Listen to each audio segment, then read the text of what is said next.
This is Wales, a small country on the western edge of Britain, with more castles than anywhere else on earth, and most of them were built by people who came to conquer it. For centuries, that was the plan. Take the land. Break the language. Make the place forget itself. Children were once punished for speaking the only words their grandparents knew. It nearly worked. But the people here held on to the language, the songs, the ground their families are buried in. They're still here, still speaking it, still refusing to be the quiet corner of someone else's country. The world overlooks this place. That's the mistake.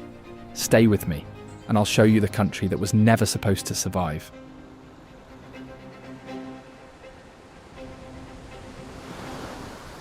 So who actually lives out here, at the edge of Britain?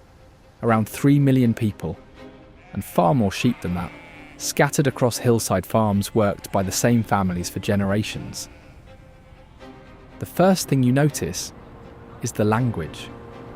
On every road sign, above the English, not below it. One of the oldest living languages in Europe, the one the world keeps expecting to die, and that refuses to. There are still towns out west, where it's the first thing you'll hear, and families in a corner of Argentina still singing Welsh hymns because their ancestors sailed there in 1865 and never came back. You can read the country in its land. Whole valleys were deliberately flooded to send water across the border, and in a dry summer, the old rooftops rise back out of the lake, like the place refuses to stay buried. And the food tells you exactly where you are. It starts with Cawl, the closest thing the country has to a national dish. Lamb or beef slow cooked with leeks, potatoes and swede until the whole house smells of it. Traditionally eaten in 2 goes, the broth first, the meat and vegetables after. There's Bara Brith, a dark speckled bread, marbled with fruit soaked overnight in tea. Welsh cakes cooked on a flat iron griddle, not in an oven, sugar dusted, gone within minutes of hitting the plate. Cockles and lava bread, a paste made from boiled seaweed, fried up with bacon for breakfast along the coast. And carefully, a crumbly white cheese named after the town it came from. None of it is fussy. Food built by farming and mining families to do a hard day's work on, still made the same way, in the same kitchens, by people who'd never dream of changing it. And these people guard this place fiercely. Not long ago, outsiders buying up empty cottages as holiday homes started finding them burned to the ground, and almost no one was ever caught. This is a country that spent 1,000 years being told to give itself up and never once agreed.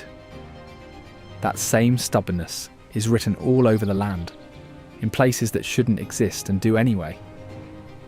A ship stranded miles from the sea. An island church the tide swallows twice a day, that still holds weddings. A chapel built into the face of a cliff. Most of the world has never heard of any of them, until now.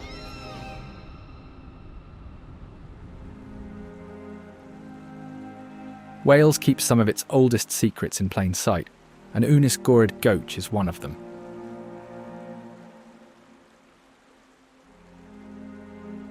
Two stone weirs curl into the current, fish drifting in as the water falls, then trapped.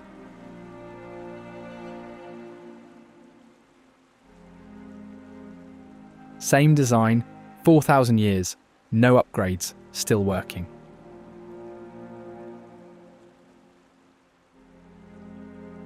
Both weirs face opposite ways, one catching fish on the flood tide, the other on the ebb.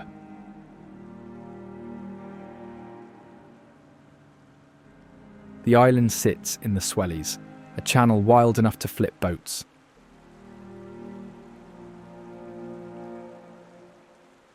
No bait, no nets, no mechanism needed. The whole system runs on stone and tidal pull alone.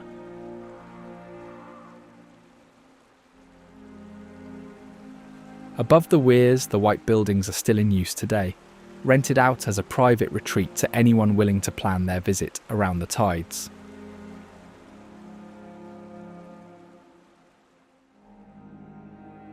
The tide that fills these weirs also swallowed the land around Eglwys Cwyfan.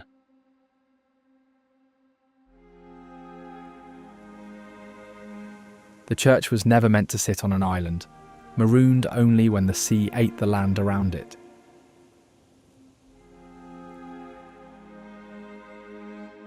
Its causeway floods twice a day, the way in vanishing with the tide.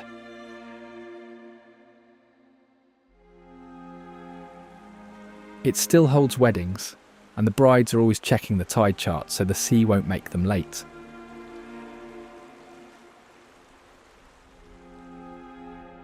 Water made a moat at Beaumaris Castle, not a causeway.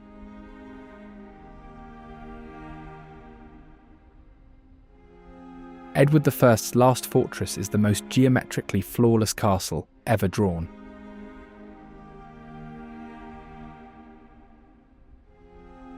Mirror image walls, 300 arrow loops, a water-filled moat, a puzzle no attacker could crack.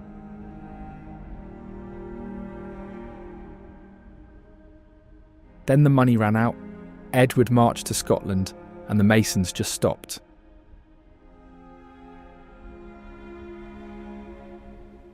Never finished, never tested, never needed.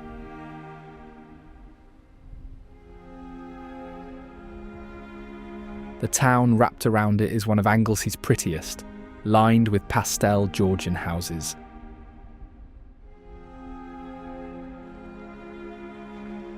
Its old jail keeps Britain's last working treadwheel, and a hanged man's curse is blamed for the church clock's mismatched faces.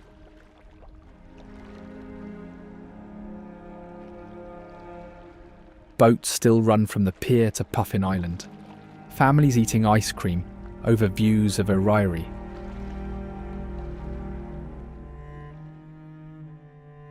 Anglesey found stranger uses for its old towers, and Melynwynt Craig is the strangest.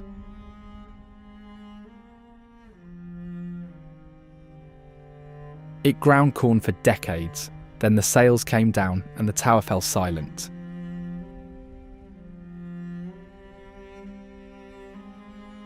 In the 1990s, someone bolted a phone mast onto the listed 19th century stonework.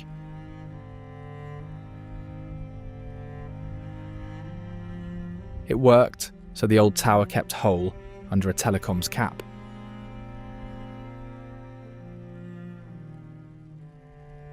A corn mill beaming phone signals, Grade 2 listed, and officially absurd.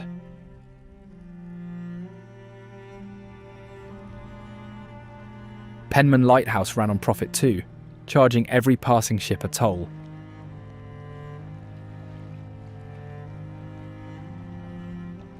The lighthouse marks Anglesey's eastern point, one of the nastiest passages on this coast.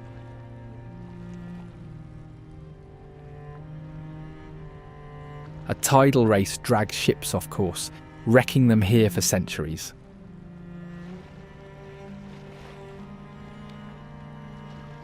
On clear days, Snowdonia rises across the strait behind the treacherous channel.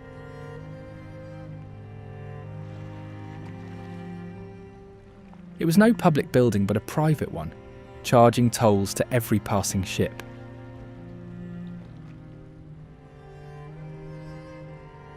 Aberystwyth protected something this lighthouse never could.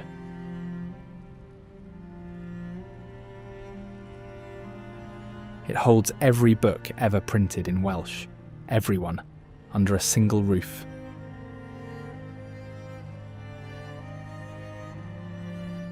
UNESCO made it the first city of literature in Wales, beside Edinburgh and Dublin.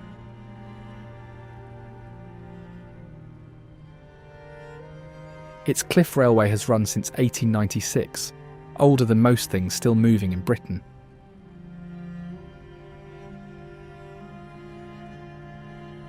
The Seafront castle was blown up after a siege, so it could never serve again.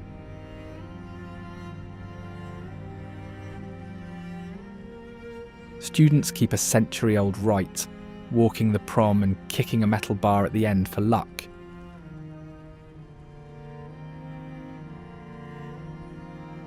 Whole lives run here in Welsh, study, work and gossip, one of the language's firmest holds.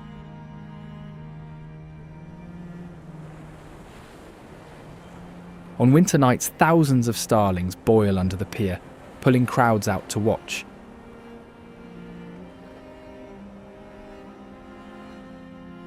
The show plays out over Marine Terrace, a mile of painted Victorian fronts.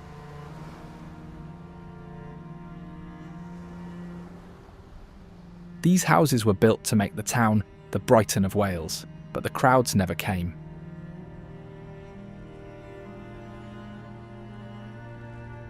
The terraces stayed anyway, faded pastels 4 and 5 stories tall, still facing the water.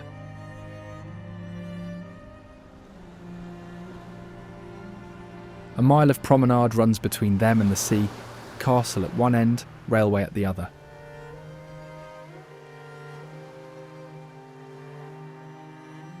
Almost nothing has changed since the day they went up.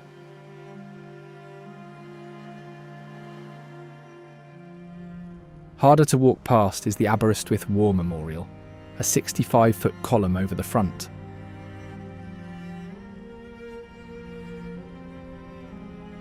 The column came from the sculptor behind one of Rome's most famous fountains.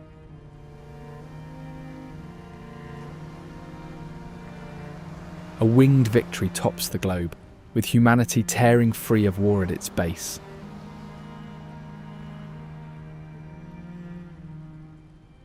Locals were scandalised at the unveiling, shocked by the nudity.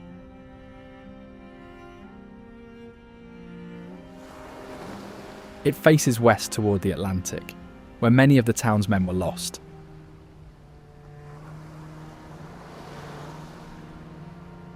Italian architecture found an even stranger home on the Welsh coast at Portmeirion.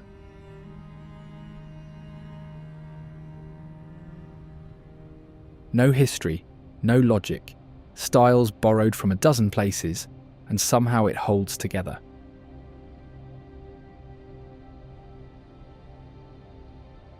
One architect built it across 5 decades, towers and pastel walls fused into something that works.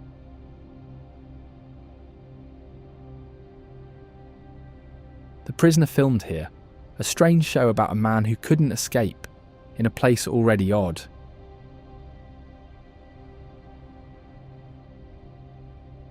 Nobody ever explained who ran the village in the show, and neither does the real one.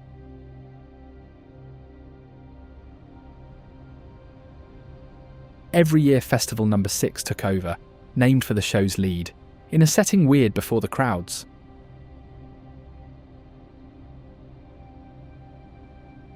The festival pulled thousands each autumn.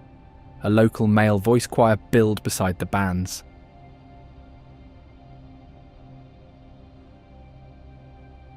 Fans still turn up in blazers and number badges, replaying scenes along the colonnades.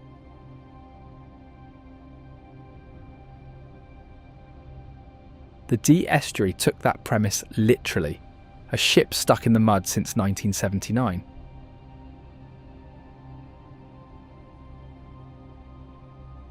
The Duke of Lancaster once ferried passengers across the Irish Sea, then ended up landlocked.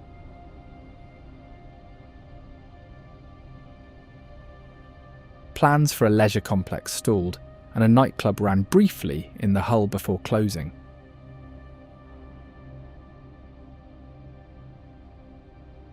Owners handed the steel to street artists, who painted murals 10 metres high across it.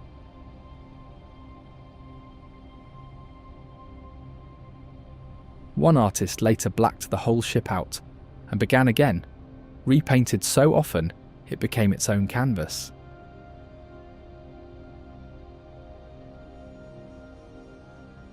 Thousands now come just to see a vessel that will never sail.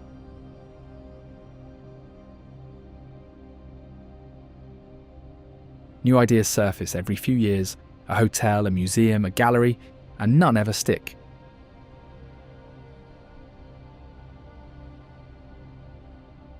Few places sold a made-up story better than the village of Bedgelert.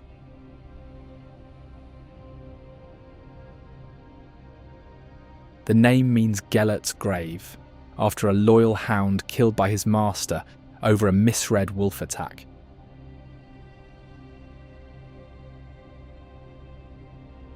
No such grave ever existed, faked by a hotel landlord in 1793 to fill his rooms.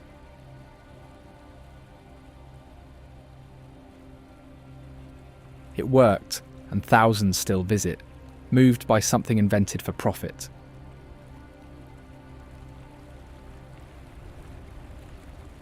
Versions of the tale run across Europe and into India. Different animals, same sad ending.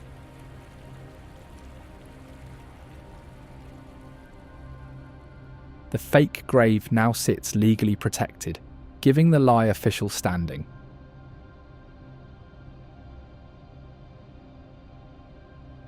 A family parlour has churned local milk into prize-winning ice cream here for 50 years.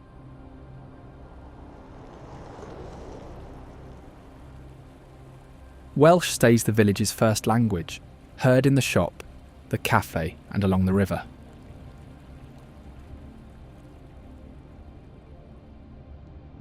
Real ruins need no invention on the Anglesey coast, where the kilns of Portmeirion crumble toward the sea.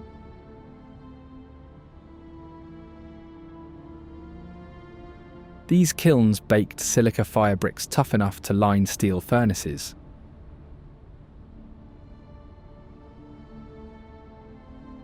A loading quay was cut into the cliff so ships could collect cargo from open water.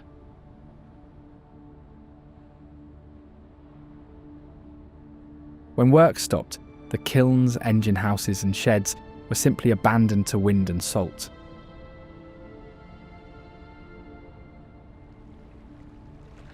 Legally protected, the site keeps slipping into the sea beneath it.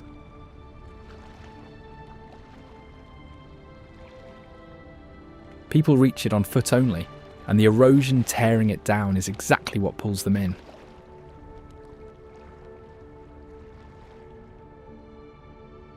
Brick was a sideline next to Slate, cut on a scale that gutted a whole mountain at Dynawig.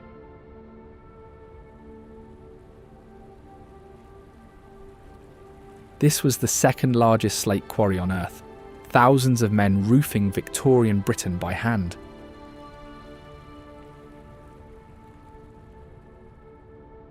It shut in a single day, leaving railways, machines and barracks frozen mid-shift.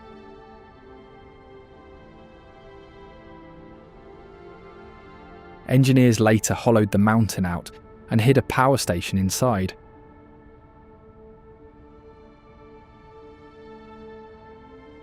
That station hits full power in under 16 seconds, buried in rock men spent 2 centuries cutting.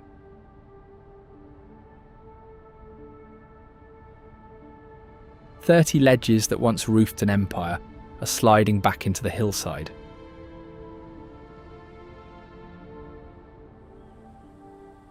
Nothing matches that scale better than Caerphilly, the largest castle in Wales.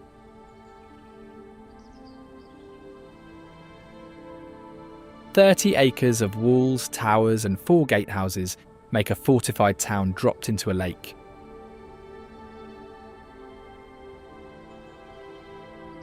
The Prince of Wales attacked twice before it was even finished, and still failed.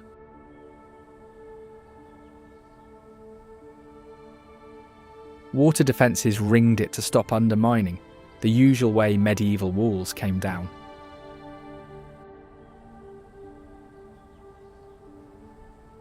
One tower leans further than Pisa, cracked in the Civil War and never repaired.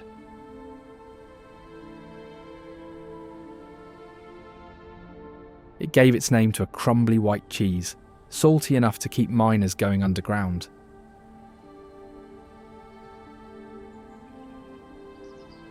Each summer the town fills for the Big Cheese Festival, drawing up to 80,000 people.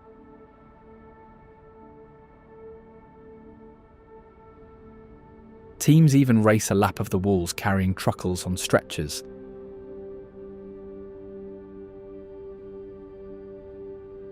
That crumbly castle cheese is the one thing Welsh rarebit cannot be made without.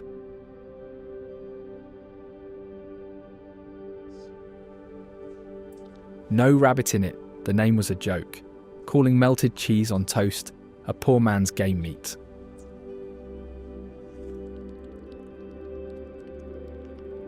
The sauce uses ale and mustard, not just melted cheese poured over bread.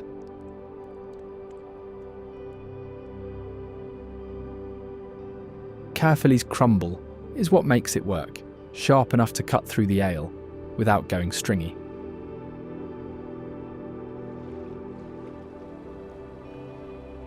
Back at the moat, Canada geese have settled in numbers no other Welsh castle can match.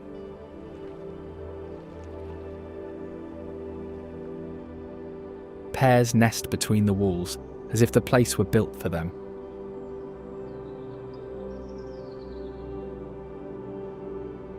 Brought over as ornamental birds, they bolted into the wild and spread fast.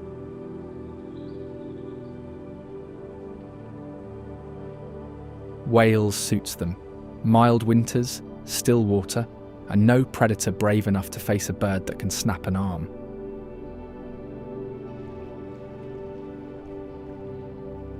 The island banks here are ideal, ringed by water and almost impossible to reach.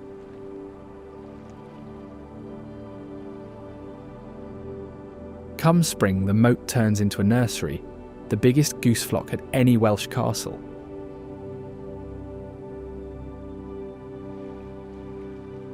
A single bird will chase off a dog, a child, or a grown adult.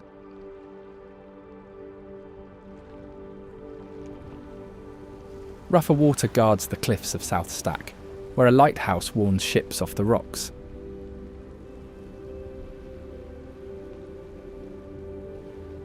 Climbing to it takes 400 steps cut into the cliff, a trip keepers made daily for a century.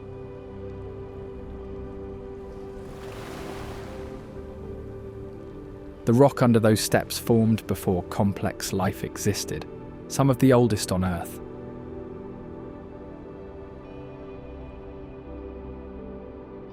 These cliffs hold one of Britain's densest seabird colonies, guillemots packed shoulder to shoulder.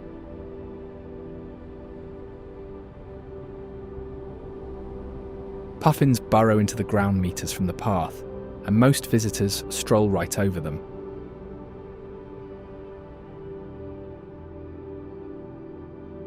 Pembrokeshire kept its most intact medieval town at Tenby, walls and all.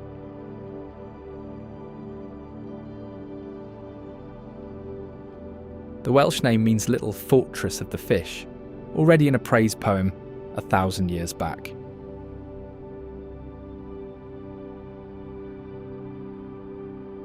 Its 1200s walls still stand nearly complete, among the most intact in Britain.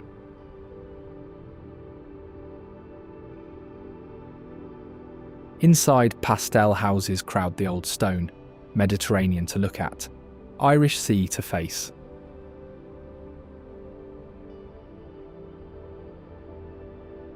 Cromwell besieged it and gave up. The walls held.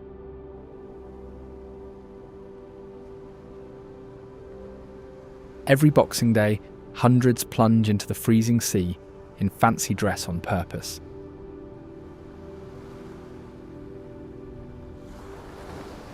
That swim has run since 1970, raising hundreds of thousands for the lifeboat and local causes.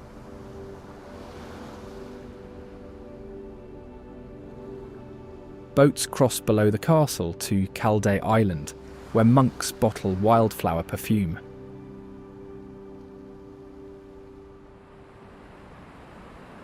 Pistol Rhaeadr drew pilgrims long before Tenby built its walls.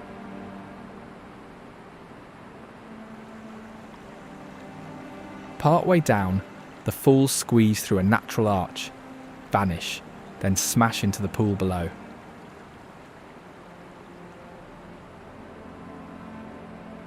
Named a wonder of Wales 900 years ago, they have pulled in pilgrims ever since.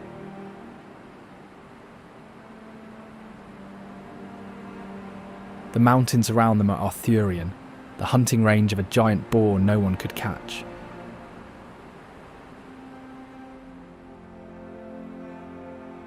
Down in the valley, locals once lured a dragon onto hidden spikes buried in the ground.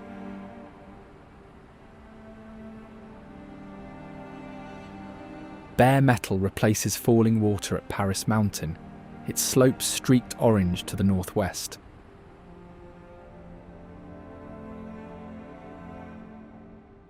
This one hill once ruled the global copper trade, every major navy leaning on its metal.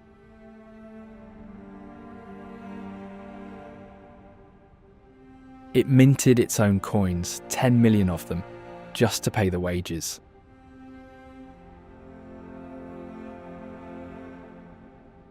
Romans dug here first, then it sat idle for centuries before industry tore it open.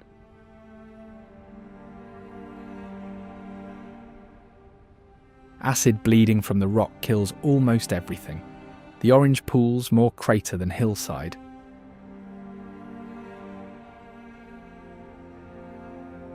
"6 million tons of copper still wait below, untouched, too costly to lift."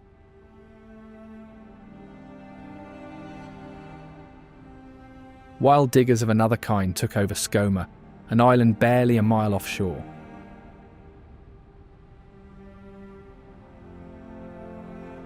Daily visitor numbers are capped to protect what lives beneath the ground.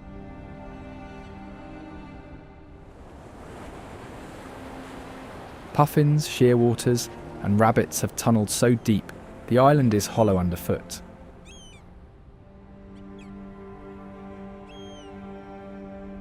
Nearly half the world's Manx shearwaters breed here, unseen by day, erupting in thousands after dark.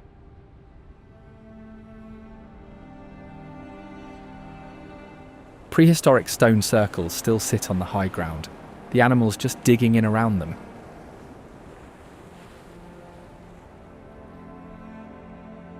One burrower returns each spring by the thousand, the puffin, bright feet planted at the cliff edge.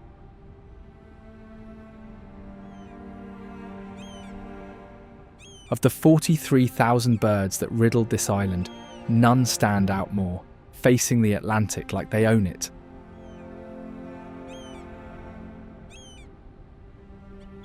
Each one returns to the exact hole every spring, not the rough area, but the burrow itself.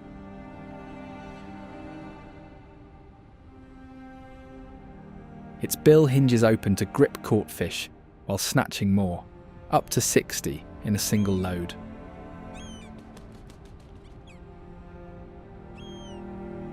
Most of life happens out at sea, sleeping on the waves, with land used only to breed.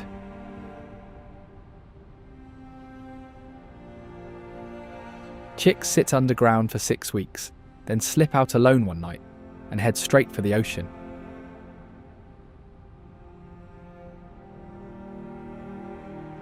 They won't touch land again for 2 or 3 years.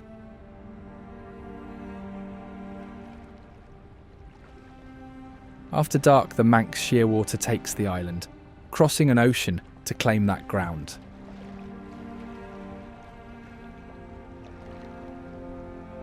500,000 pour out of the ground at night, wailing loud enough to spook medieval sailors.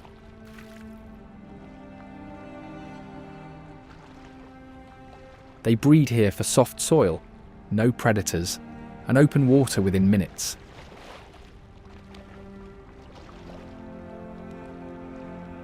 Every autumn each one flies to South America, then navigates back to one burrow in spring.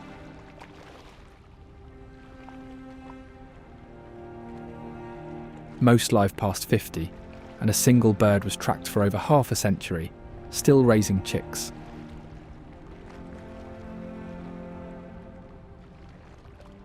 Hopeless on land, at sea they skim the waves for thousands of miles without a break.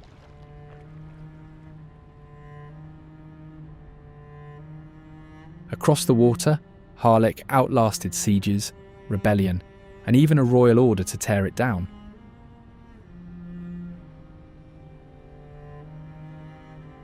The castle stands on a sheer rock that once met the sea, now stranded above a flat plain.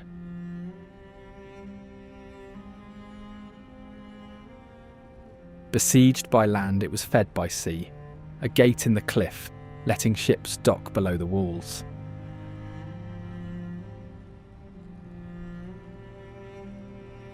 When the water pulled back, that supply line went with it.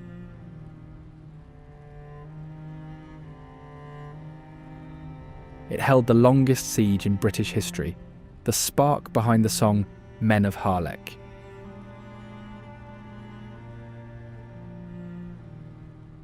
Even an order to demolish it failed, and those walls still look toward the Llŷn Peninsula.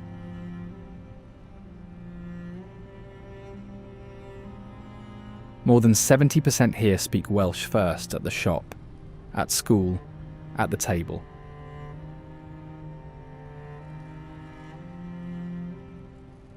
Pilgrims have walked this route since the 6th century, hill forts and chapels marking the way.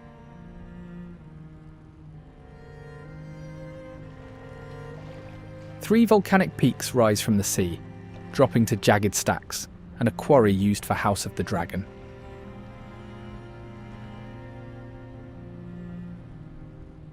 The workers are long gone, but their stone still holds up buildings across northern England.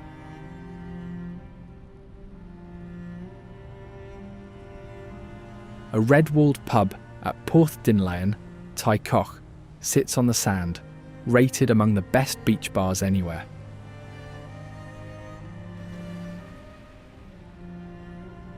Herring once ruled this coast, landed in such numbers that locals called it Neffin beef.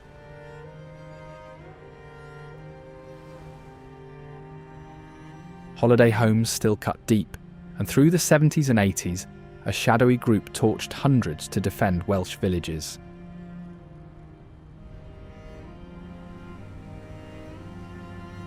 That fierce grip on language reaches its limit offshore, on the holy island of Bardsey.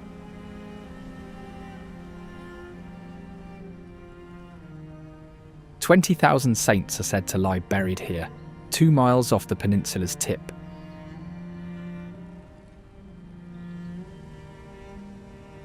The Pope once ruled 3 trips here, equal to 1 pilgrimage to Rome.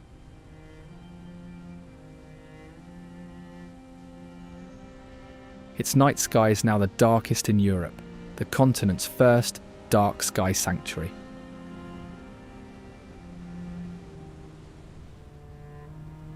Only a handful of people live on it, sealed off by currents fast enough to drown the crossing.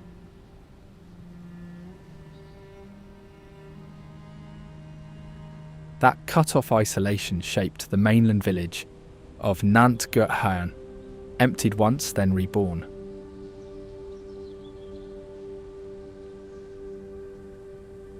Below a sheer cliff road sits the old quarry village, cottages and chapel left intact.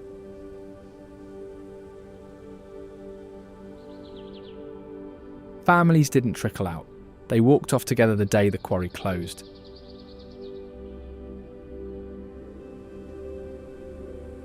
Legend says monks cursed it, which might explain why the hippies who moved in didn't last.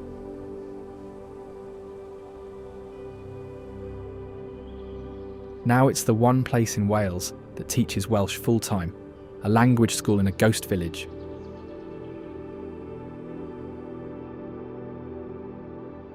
People fly in from across the world to live here a week and learn the language where it nearly died.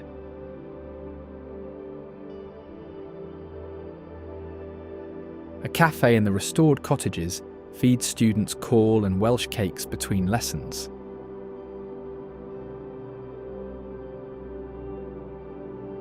The little chapel now hosts weddings, drawing couples down a road that once led only to ruin.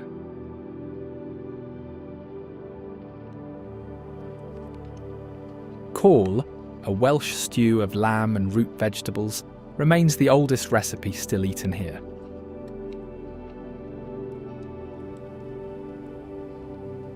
Some versions simmer for days, the fat skimmed off the top before serving.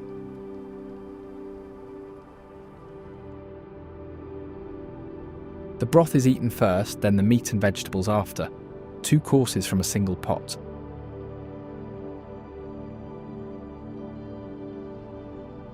No fixed recipe exists.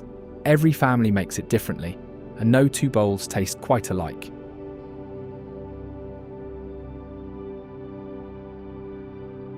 Welsh cakes cook in minutes on a griddle stone, nothing like the long simmer that came before.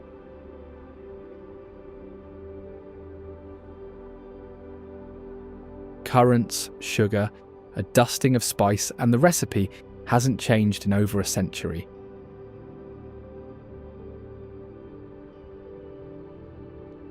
No oven needed, just flat heat and 2 minutes aside.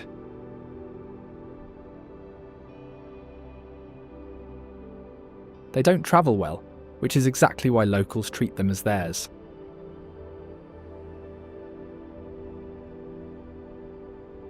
That same coast is watched over by Criccieth Castle.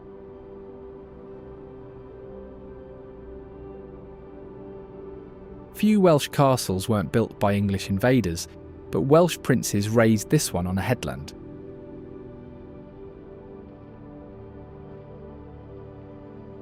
Edward I seized it and turned it into a prison for Welsh soldiers.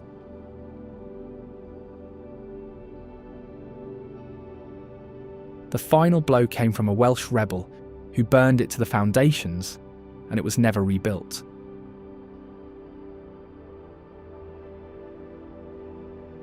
Scorch marks still streak the stones today.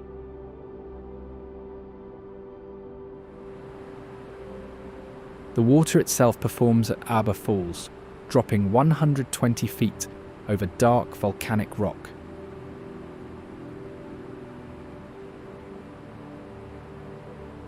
This valley held the seat of the last sovereign Prince of Wales, the man whose fall ended Welsh rule.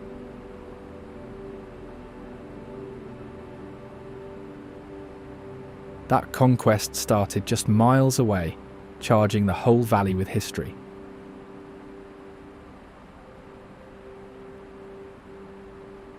The path runs past Bronze Age roundhouses, standing stones and cairns older than the valley's name.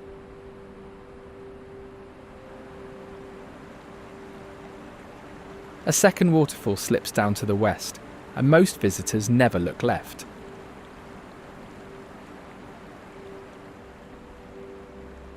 Its river is called the Red River, iron in the rock staining the water copper after rain.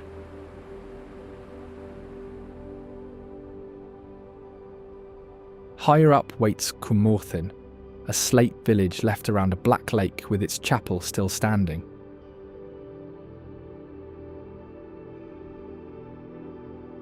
A whole quarry village rings a dark mountain lake, cottages, chapel, and mill, all upright.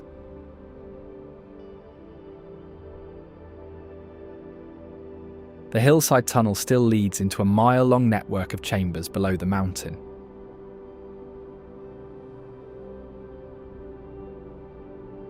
At its peak, it roofed buildings across the empire.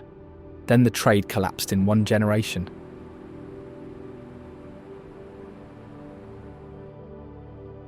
Moss and low cloud have swallowed it so fully that people liken it to the Last of Us.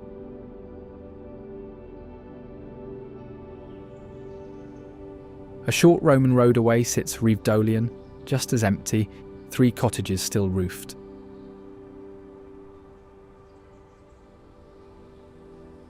Sarn Helen once linked the length of Wales and still runs straight through here, now lost to bracken and sheep.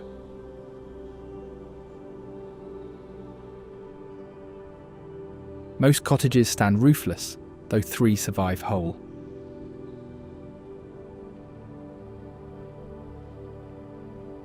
Renting one means sleeping in a ghost village, neighbours on both sides reduced to rubble.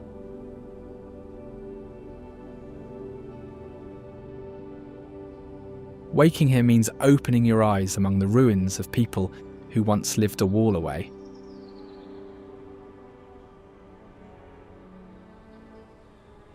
A grander wreck waits east at Poole Park, a manor gambled away in one bet at the races.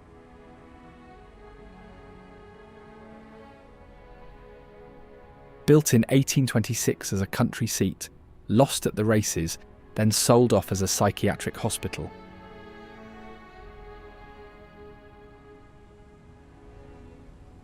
It has rotted since closing in 1989, the oak staircase still standing under collapsed ceilings.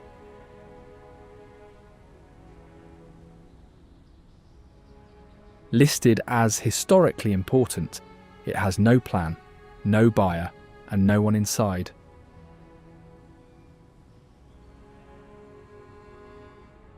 Decay nearly claimed Barmouth Bridge too, Britain's longest wooden viaduct saved at the last minute.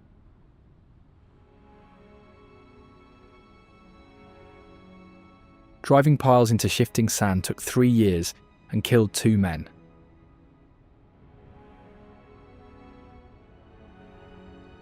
By 1980, woodworm had chewed the timbers so badly that demolition looked likely.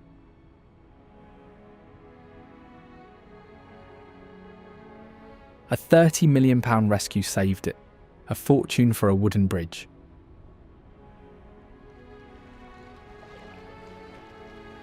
Walkers still cross beside the trains for half a mile, Cadair Idris in full view.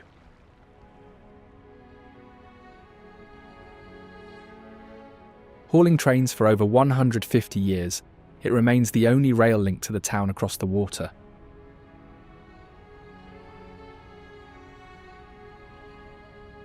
A boulder feat nearby carries boats, not trains, lifting them 126 feet at Pont-y-Silta Aqueduct.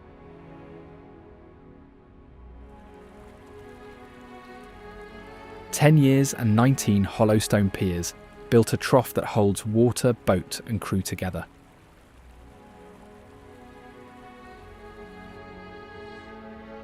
The channel runs just 12 feet wide, towpath one side, open air the other.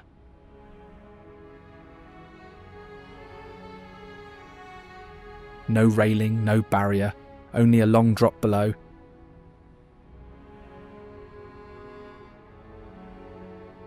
The iron trough never cracks. It flexes a little, and that flex keeps it standing.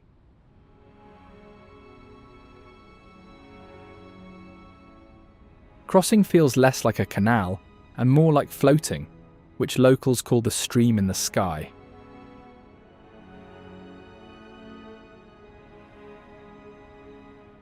Stillness replaces all that height at Ynys Llanddwyn, an islet named for the Welsh saint of love.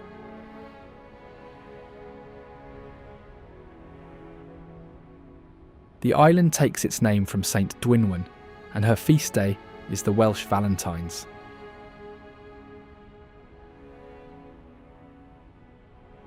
She prayed away her own heartbreak, then spent her life mending everyone else's.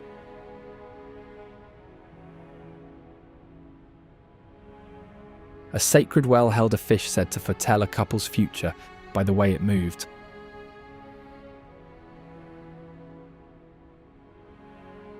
High tide cuts the island off, and bad timing leaves you stranded.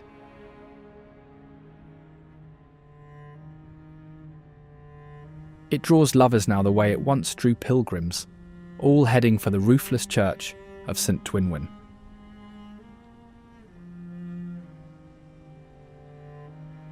The chapel rose over a 5th century Celtic nunnery, the first reason anyone crossed the sands.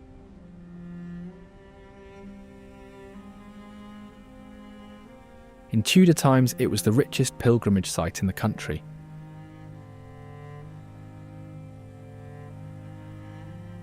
The roof didn't fall, it was torn off in the Reformation when pilgrimage was banned overnight.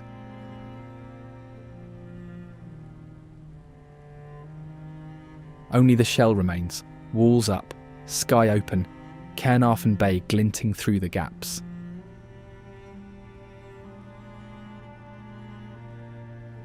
A squat white tower guards the bay from the western tip, the Twr Mor Lighthouse.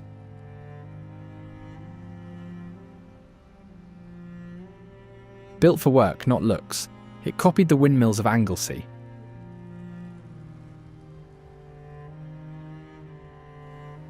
That shape wasn't a flourish, it was proven to take Irish sea storms head on.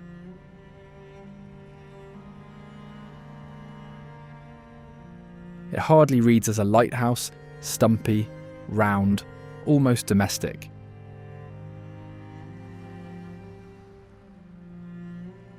Set over the Menai Strait, where the current sinks careless boats, it stood watch for 130 years.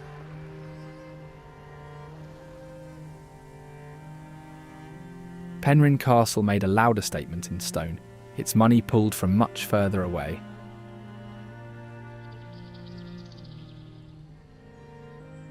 Every stone was paid for by Jamaican sugar plantations and the world's largest slate quarry.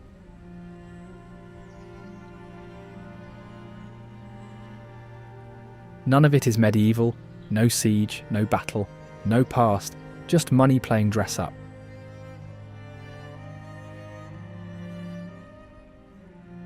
It fools nearly everyone into thinking it's real, which was always the plan.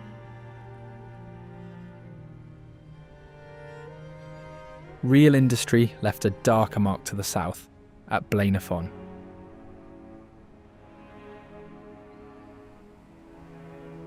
A water balance tower lifted loaded wagons 80 feet on water weight alone. No engine, no fuel.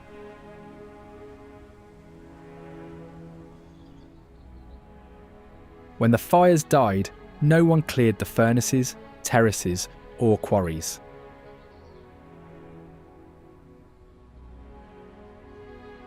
UNESCO calls it the most complete record of the Industrial Revolution. Never restored, only abandoned.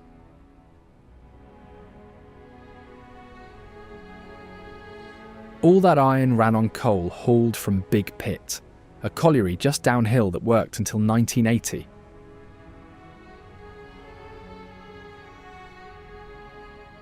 The pit was Blaenavon's last working colliery, shut in 1980 and frozen in place.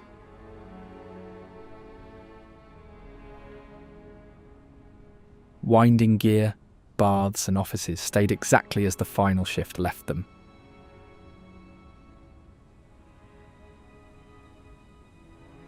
Visitors descend the working shaft on old miners' lamps, 300 feet into the dark.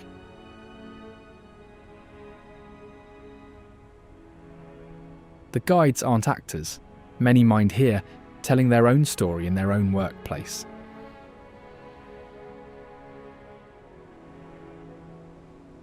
Around the pits grew tight rows of terraces, chapels and choirs, bound by danger and graft.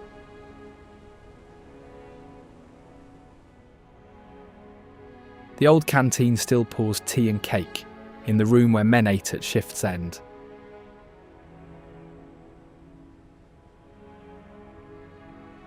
Pit ponies once lived underground for years, brought up only when their handler took a holiday.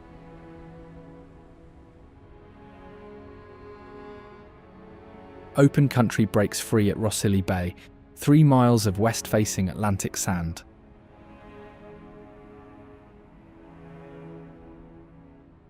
At low tide, the ribs of a Norwegian wreck rise through the sand, surfacing every cycle since 1887.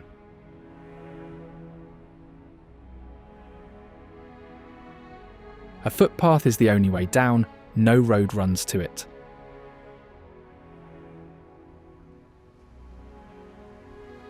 The beach lands on global best of lists year after year, a 3-mile arc backed by cliffs.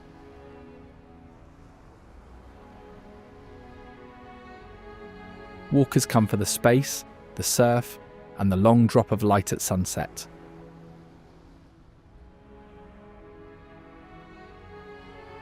A village church and old rectory perch above, keeping watch over the bay for centuries.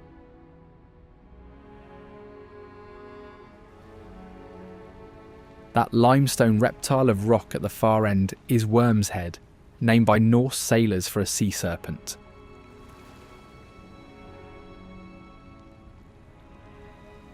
The headland runs a full mile to sea, 3 limestone islands strung together.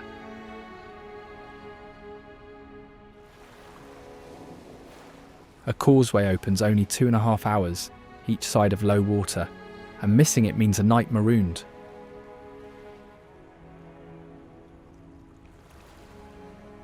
People get caught often, the tide is quick and the rocks give no warning.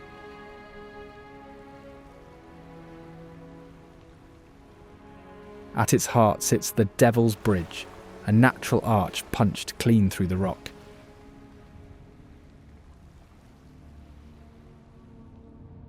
An Iron Age fork grips the far tip, the kind of tidal trap repeated at Three Cliffs Bay.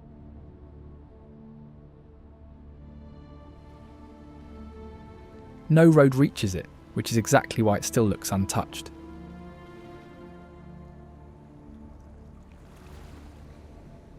A tidal river curls across the sand below three sharp peaks.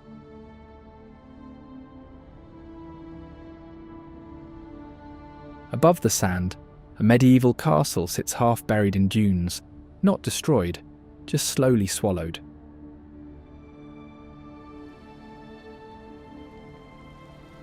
Nearby caves are stuffed with prehistoric bones far older than any record of the place.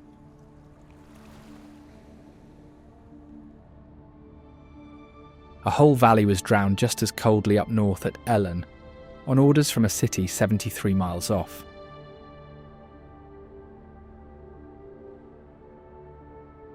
Birmingham built 6 dams here, evicted over 100 people, and sank their farms and chapel.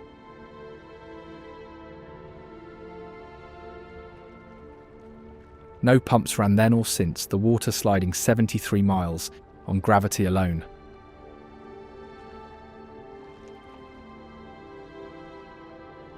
The dams are so large they look less like infrastructure and more like something a Roman emperor would build.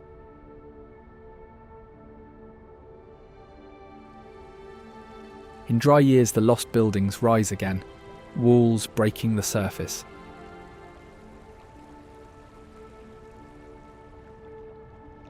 Above them spreads one of the darkest skies in Britain.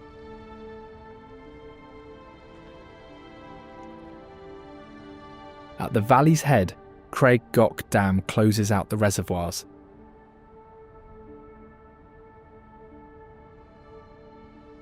The dam rides 13 arches, over 1,000 feet up, the highest of the 6.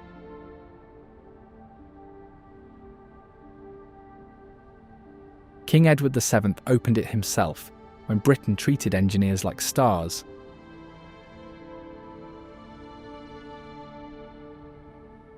In the 1970s, planners wanted everything above it flooded for Europe's largest reservoir, and the locals won.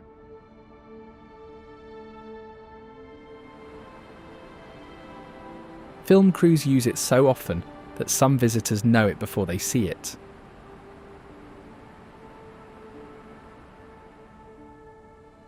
A slower burial waited south at Neath Abbey, lost for decades under industrial waste.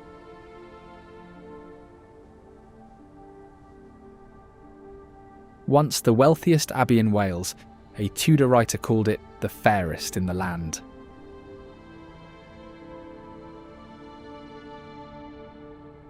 After it was dissolved, furnaces went up inside the nave and workers moved into the ruins.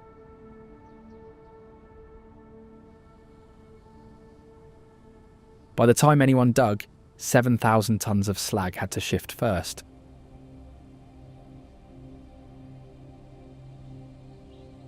Stranger still is Coed Darcy, a village built, finished, and never lived in.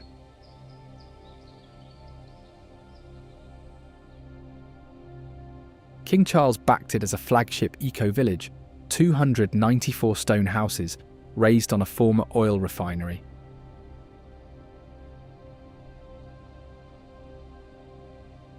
The developer ran out of money and walked away.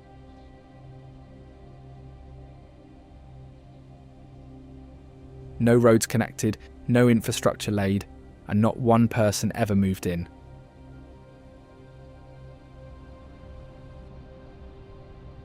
An older tale sits under Snowdon, of a giant buried below the summit.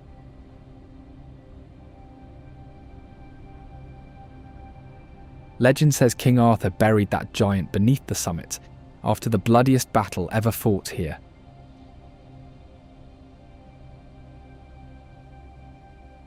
Somehow a cafe crowns the top, serving hot meals at 3,560 feet.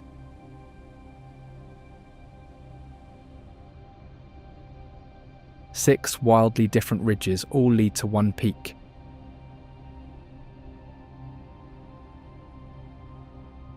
Half a million people climb it a year, more than reach Everest Base Camp.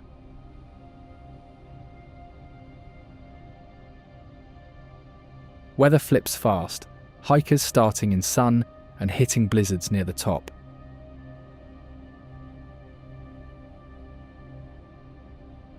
Just below the summit lies Llŷn, a a black lake tied to a sword thrown into the water.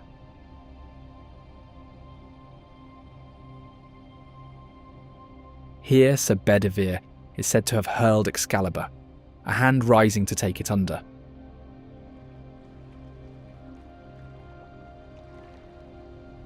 When engineers lowered the lake to build a causeway, they found a prehistoric oak canoe in the mud.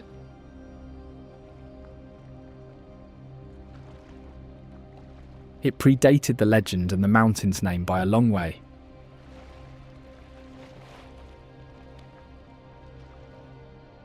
The causeway still crosses the water, walkers oblivious to what sits beneath.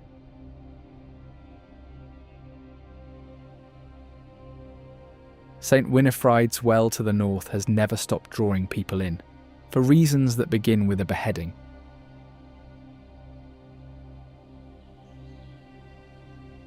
A rejected suitor beheaded her, and the spring appeared the moment her head hit the ground.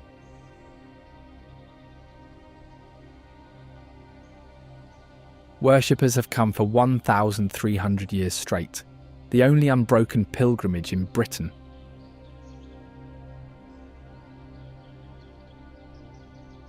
Richard I came before the Crusades, Henry V after Agincourt, and the Reformation never closed it.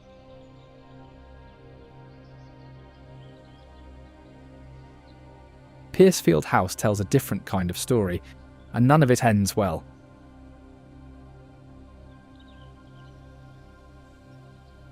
Antigone Sugar built it into the most admired estate in Britain, poets walking its cliff top above the Wye.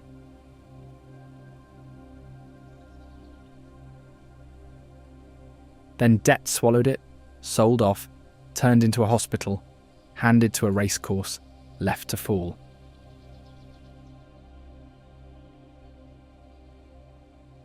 It stands listed, private and off limits, racehorses thundering past it each weekend.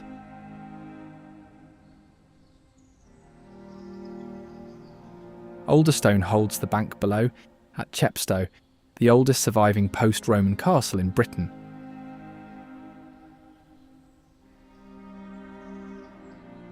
It rose a year after the Norman conquest, raised to frighten rather than impress.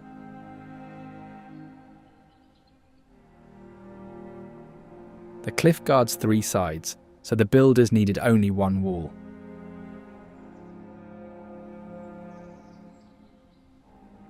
It caged a famous political prisoner for years in a tower, long enough to take his name.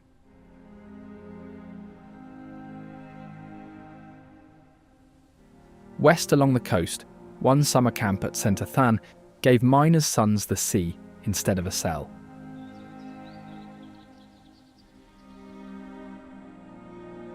For 60 summers, the camp gave 200 boys a free week by the sea, pool, pitch and chapel.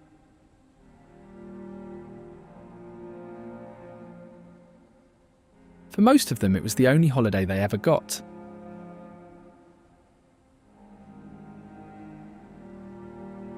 When Cawl died, the camp followed, closed, burned, and now cleared for housing.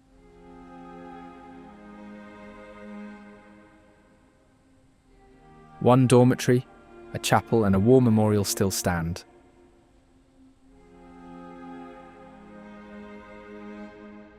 Wilder Coast runs west through the Pembrokeshire Coast National Park, Britain's only coastal park.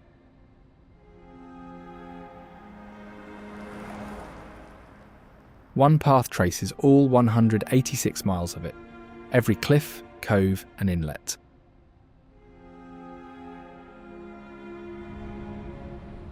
The rock here is some of the oldest on show in Britain.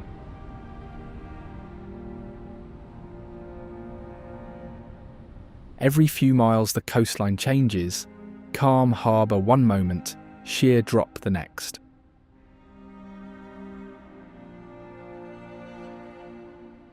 Currents run faster than most rivers, quick enough to flip a small boat.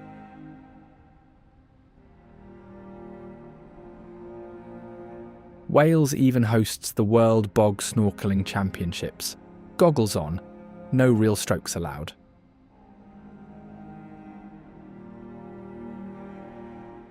Local kitchens still serve cawl, a slow lamb and leek broth, beside the day's catch.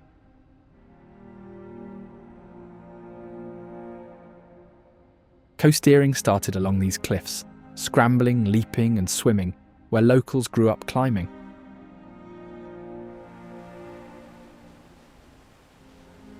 The tides rule so completely, they hand Ramsay Island over to its birds.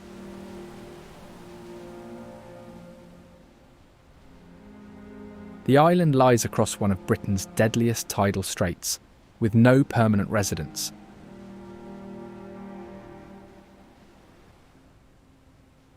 An £18 million energy project tried to tap the current and failed within 3 months.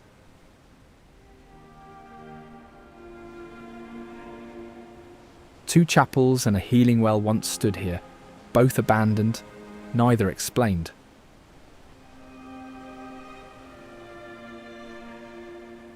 Local stories say a demon called Belly once ruled it, and given the crossing, that almost makes sense.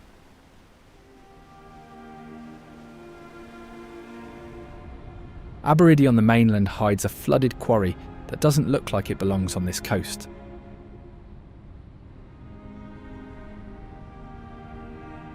Copper oxide in the rock turns the old quarry water bright turquoise.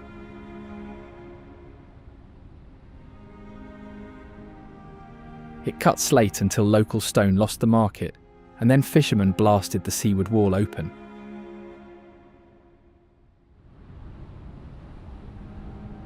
The sea rushed in and never drained.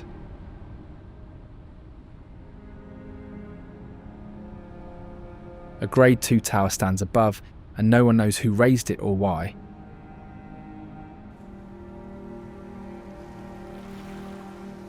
Two limestone pillars just along the coast vanish under nesting birds each spring.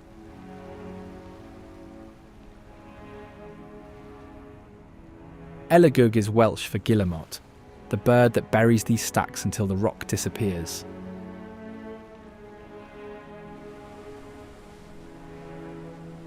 Blowholes pock the cliff edge, firing spray through solid rock without warning.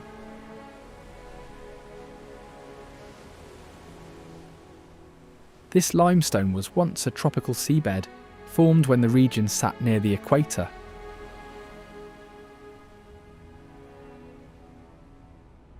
Stack Rock Fort sits out in open water, built for a war that never arrived.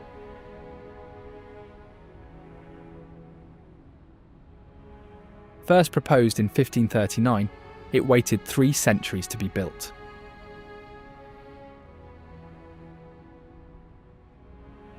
The old tower was sealed inside a new oval shell, 9-foot walls, 16 guns, twisting halls.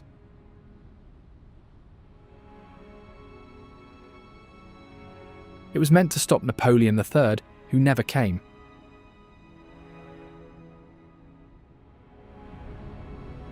Stripped and left to seals and birds, it shares its fate with the Green Bridge of Wales.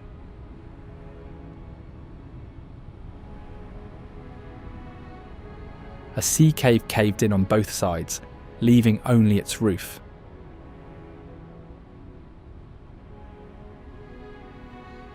That roof keeps eroding, each storm shaving a little more.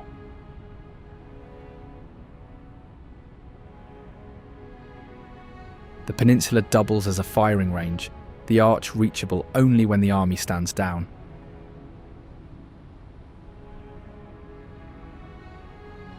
Get the timing wrong, and there's live artillery nearby.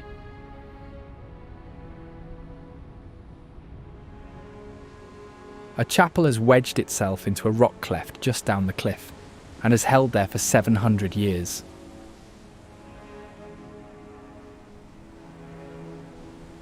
No one agrees who St Govan was, a monk or Sir Gawain hiding after the Round Table fell.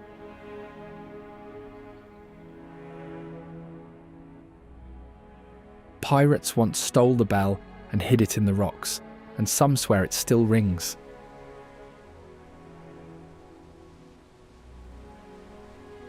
The steps are the strangest part. Nobody counts the same number going down as coming up.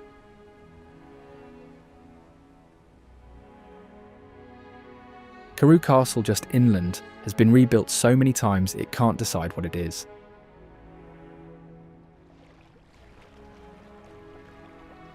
From the west it reads as a fortress, from the north a Tudor palace, all in one wall.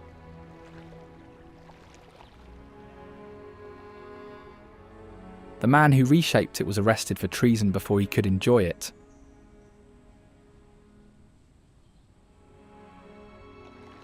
Beside it runs the only restored tidal mill in Wales, still driven by the rising water.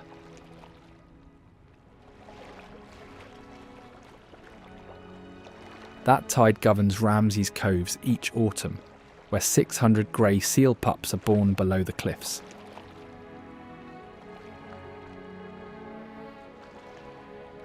Each pup arrives white and helpless, needing weeks of fat before the Atlantic decides for it.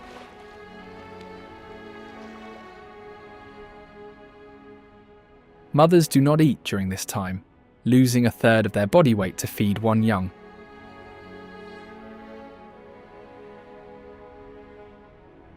Slip into the water too soon, and a pup's odds fall fast.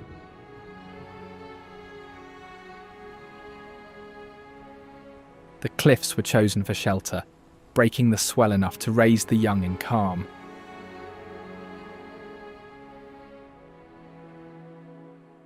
Seals here learn human faces, greeting returning researchers like old friends.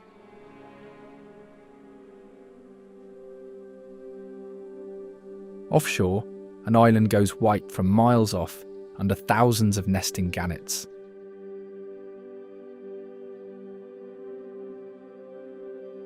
These birds claimed Grassholm slowly until 39,000 pairs buried the rock.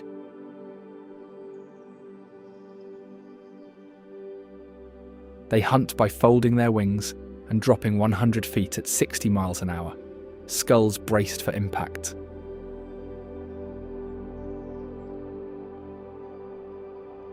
Their eyes face forward like a hawk's, giving pinpoint aim on one fish from high above.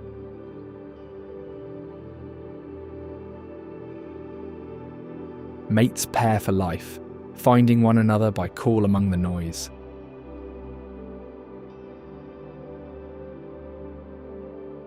Chicks can't fly when they leave, so they leap, crash into the sea, and learn to dive on the way.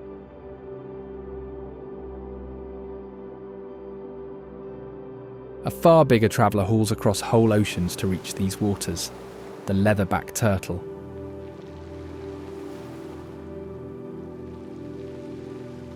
It ranks among the largest reptiles alive, crossing oceans for nothing but jellyfish.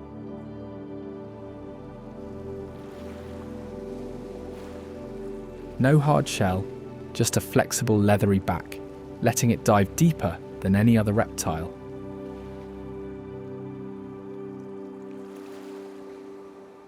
Pembrokeshire blooms with jellyfish each summer, and the turtles track them thousands of miles in.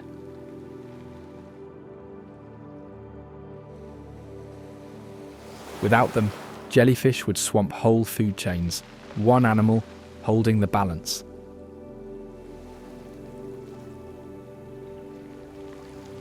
At 900 kilograms, it lives on near nothing, eating hundreds of jellyfish a day just to break even.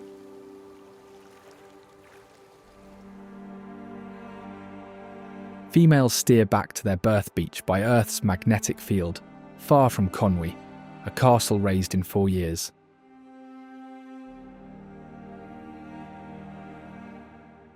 Castle and town walls were drawn as one design, something almost no medieval builder dared.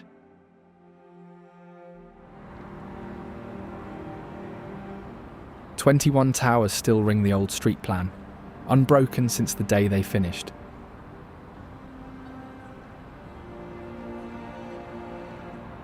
Workers drew danger money, the accidents built into the budget.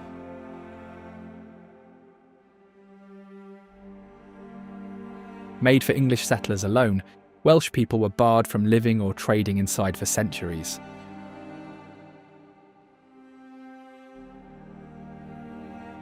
One brutal winter, the king was trapped by floods, down to drinking wine when no fresh water could reach him.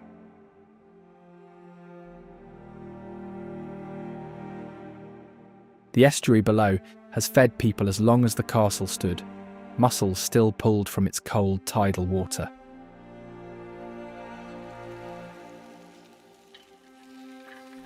Mussel fishing here goes back centuries, one of the oldest food trades on this coast.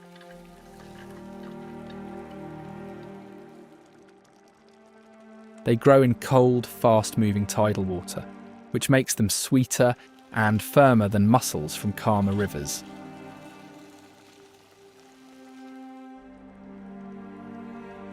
That rushing current is everything, and fishermen here have known it for generations.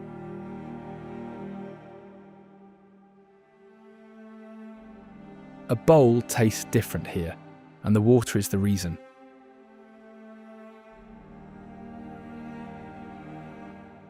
Across the estuary stands the Pont Conwy suspension bridge.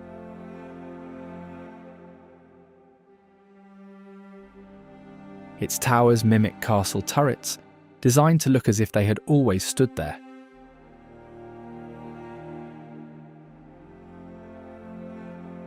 When it opened, it ranked among the longest such bridges in the world, hung on untested chains.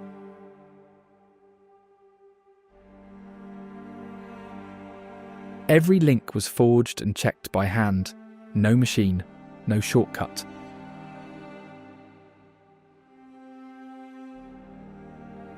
For decades it was the only crossing here. All traffic funneled through a bridge built to disappear.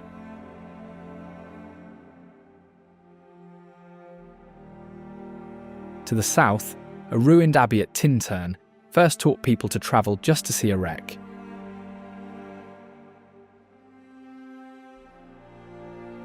The king dissolved it, the roof came off, and the walls stood open to the sky within weeks.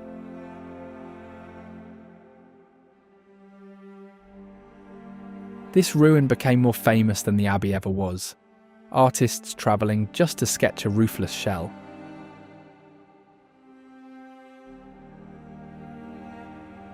It invented landscape tourism, the idea of going somewhere only for its beauty.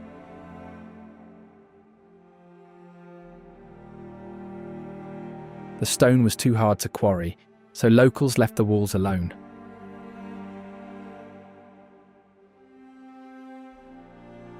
North across the Brecon beacons, cairns and dark skies stretch in every direction.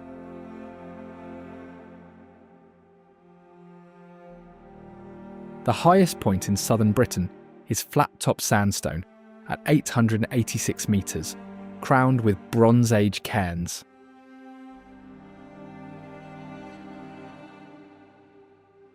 Those cairns mark a 5th century kingdom called Brychan, the range still carrying his name.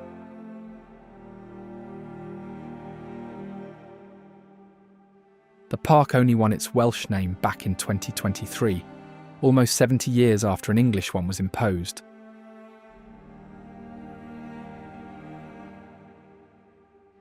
After dark, it ranks as an official international dark sky reserve.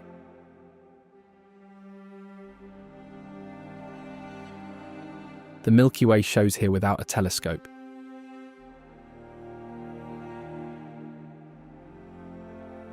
Britain's SAS runs its cruelest selection on these hills, where recruits have died training.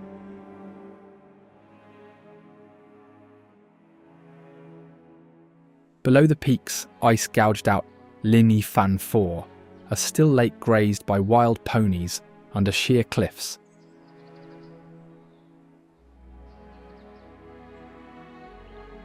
The lake formed when ice carved the ground below the cliffs, water trapped with no clear outlet.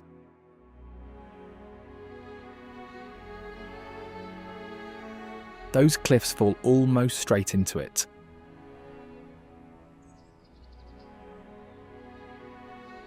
Legend says a fairy woman rose from the water, wed a farmer, and brought magical cattle.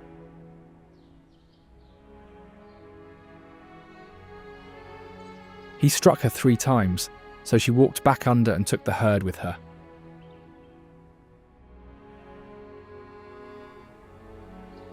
That legend produced real healers, and Carreg Kennan next door has its own secret underneath.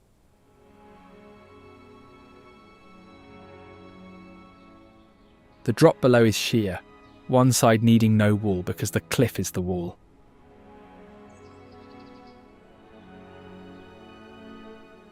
Under the courtyard, a vaulted passage leads down into a natural cave.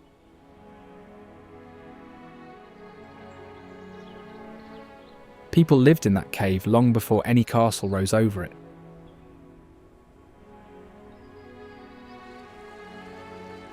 Water disappears underground close by, where a whole river is swallowed at Portmeirion.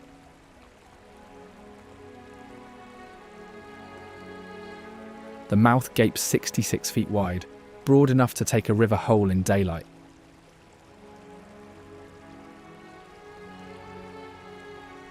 Underground, the water runs a quarter-mile through pure darkness before surfacing again.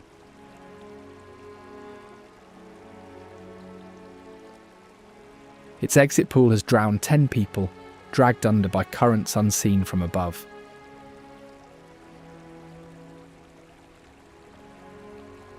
This is the deadliest cave in Britain, with more deaths than any other.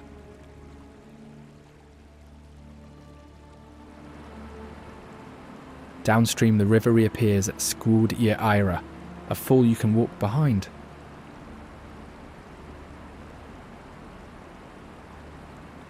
It is one of the few British waterfalls with a path running behind the cascade.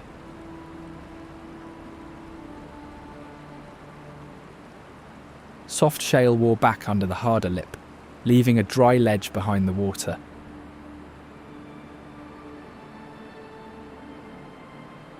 The gorge barely sees daylight. 4 rivers and 1 valley, dim even at noon.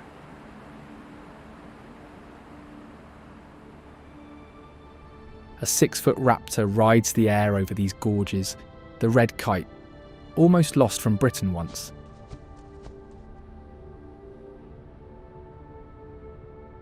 It carries a 6-foot wingspan and a rust-red forked tail, gliding for hours without a beat.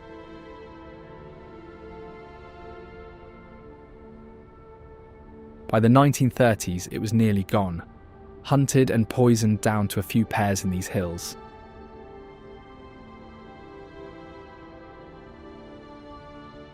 Wales was its last refuge in Britain, wiped out everywhere else.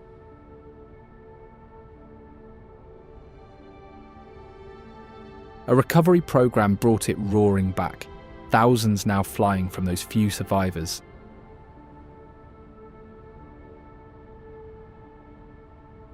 It scavenges rather than hunts, which makes the war on it even harder to explain.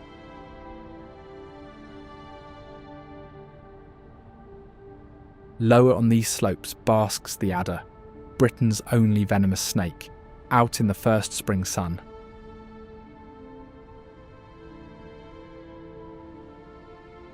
It waits for early spring, basking on moorland slopes before anything else has woken.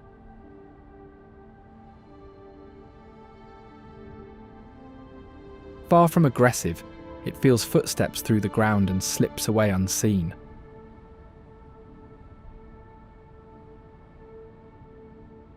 More endangered than dangerous now, the species is losing ground to habitat loss faster than to any predator.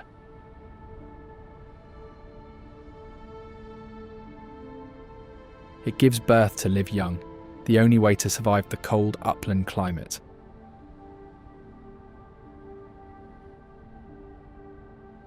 The venom exists to drop mice and voles, nothing larger.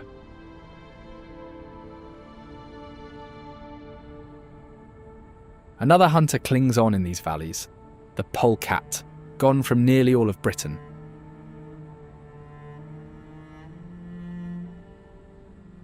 Wiped out across most of the country, it survived only in Wales.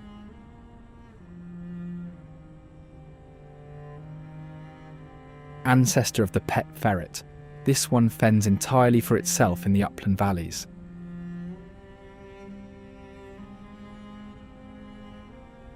It catches rabbits and frogs, then stores them alive, paralysed by a precise bite for later.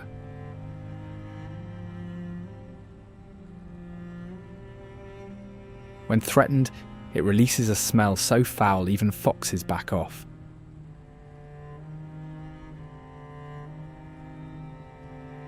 Quietly, by night, it is creeping out of Wales and back into England.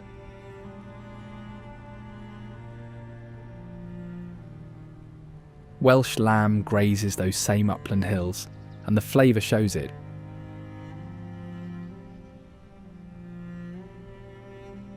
Wales has more sheep than people, roughly 3 to everyone.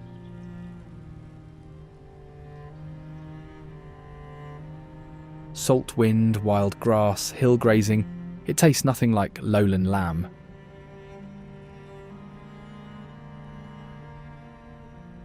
Coastal pasture and mountain grass give the meat a depth lowland breeds don't develop.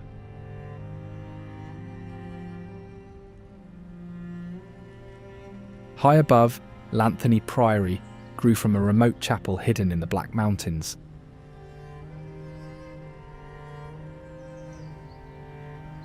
No town, no road, just a broken chapel in a steep valley, and a knight who thought that enough.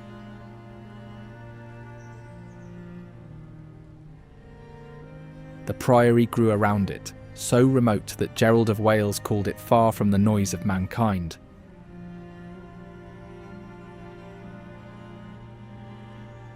Part of it is a hotel now, guests sleeping inside medieval walls, under open Gothic arches.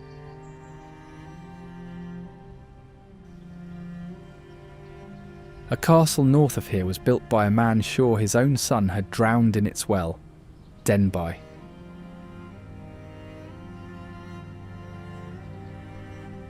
Three towers and one entrance were set to intimidate before anyone got near.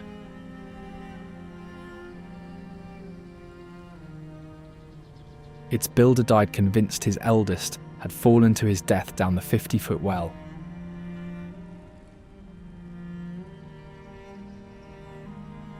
Centuries on, a royal favourite tried something bolder, a church big enough to replace the cathedral.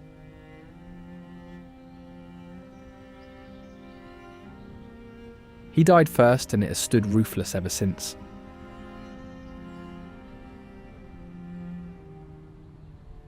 Both rise side by side, one to rule the land, one to flatter a queen, neither ever finished.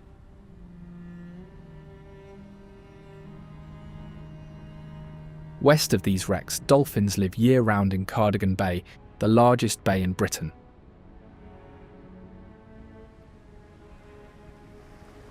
It shelters Europe's largest resident dolphin pod, here all year, not just passing.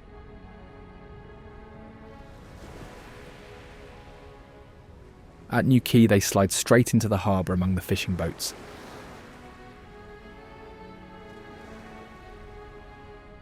The whole bay is protected, 400 square miles of sea.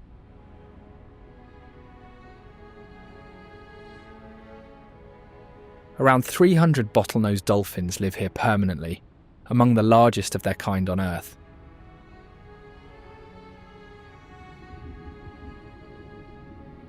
Cold, food-rich water grows them larger than any found further south.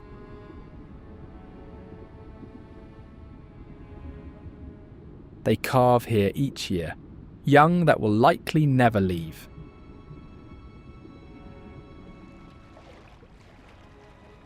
Researchers track individuals for decades, naming them by fin alone.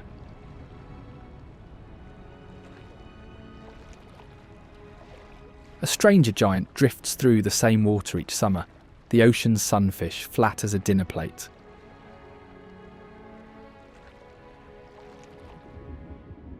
No tail at all, just two huge fins and a body that tips onto its side.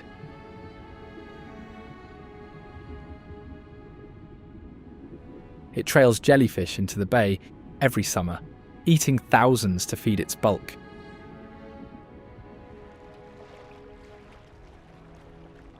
At up to 2,300 kilograms, it surfaces to warm up after a cold dive, lying flat to soak up the heat.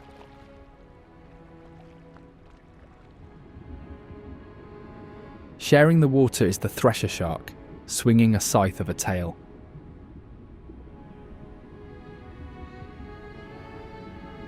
That tail runs half its body length, snapped like a whip to stun fish before they react.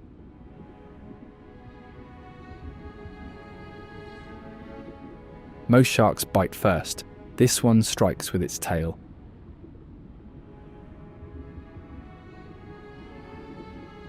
It chases the schools the dolphins hunt, a rare visitor, but a lethal one.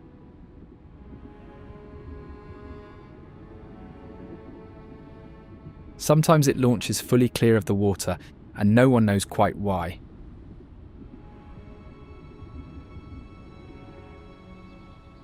Inland east stands Raglan, one of the last great castles in Wales, built by a man who knew exactly how sieges worked.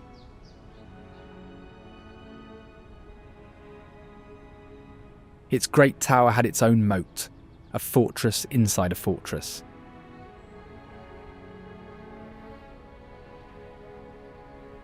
"10 weeks of cannon fire, picks and undermined walls still couldn't fully break it.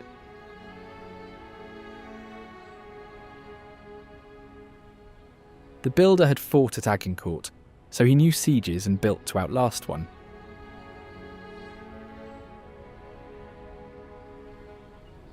Patience built something gentler nearby at Bodnant, a garden whose golden tunnel of flowers took 150 years to grow.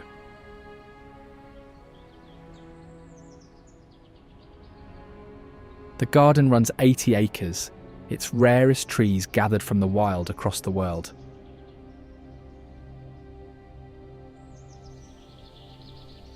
Each May, a 180-foot laburnum tunnel turns gold for barely 3 weeks.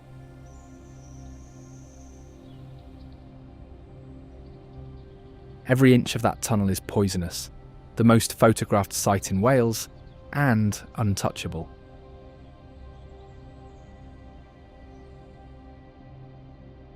Bara Brith demands patience too, fruit soaked overnight in tea before a single loaf can be baked.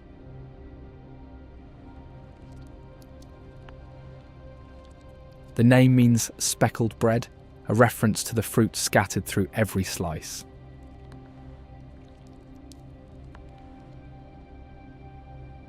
Tea gives the loaf a rich sweetness that runs through the entire loaf.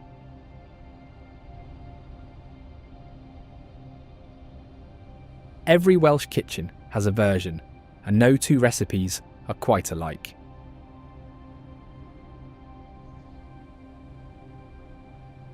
In Wrexham, St Giles's Church is counted among the 7 wonders of Wales.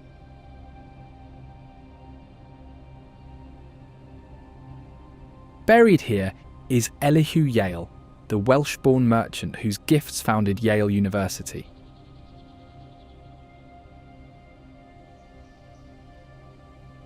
He never set foot in it, donating from London and dying before it opened.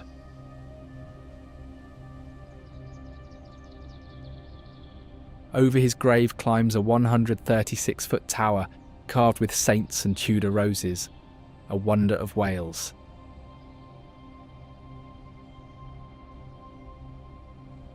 Southwest of here, Pembroke rose over a sea cave and gave Wales its first English king.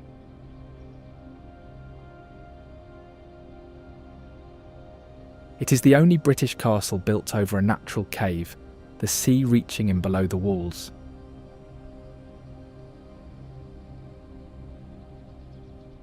Its great keep stands 80 feet and fully intact, one of the finest anywhere.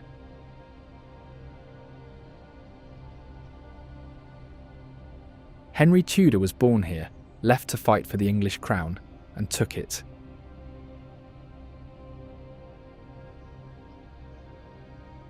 A Welsh-born boy became the first Welsh king of England, bending history his way.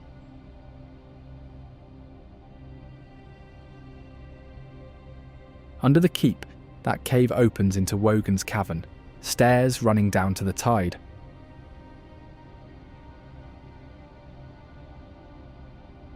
Older than any wall above, the cavern opens straight onto tidal water.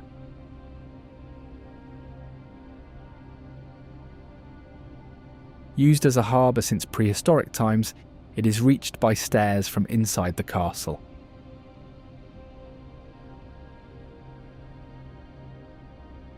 Soldiers, sailors and traders all moved through the one entrance.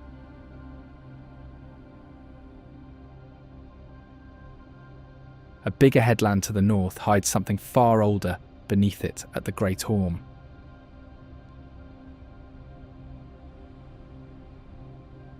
Below the headland runs the largest prehistoric copper mine on the planet, 5 miles dug by hand.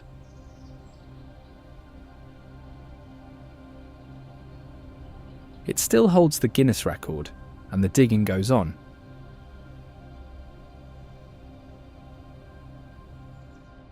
Its cashmere goats trace back to a pair given to Queen Victoria, escaped and never recaptured.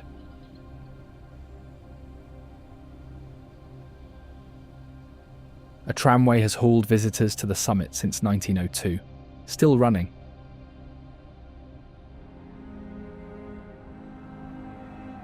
Five countries show from the top on a clear day, out toward Caernarfon.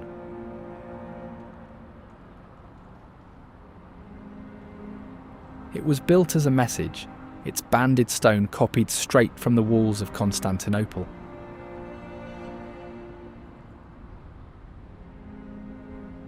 More than a castle, it was the physical badge of conquest over Wales.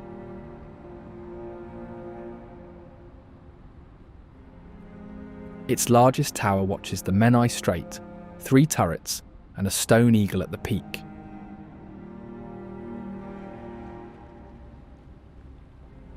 Edward showed off his newborn son here as Prince of Wales, a title the heir still carries.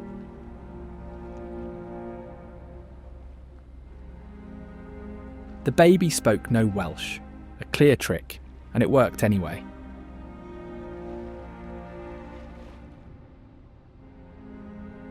Down the water, the Menai suspension bridge still carries traffic as the first of its kind in iron.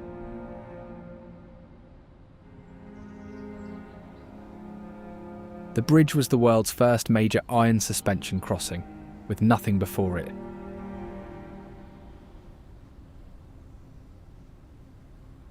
Hand-forged chains hold a 580-foot span, still bearing traffic today.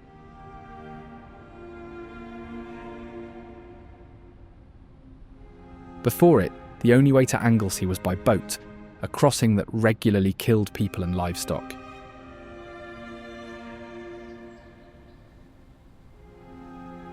A storm in 1839 ripped the whole road deck off, rebuilt from scratch.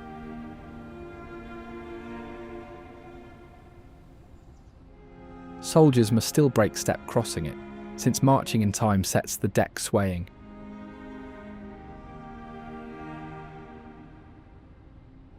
A Victorian resort along this coast at Landlocked looks almost exactly as it did when built.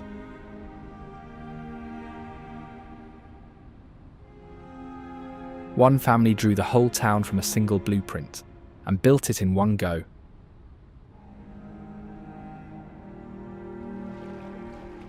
Grand hotels, a sweeping prom, an ornate pier, nearly all still intact.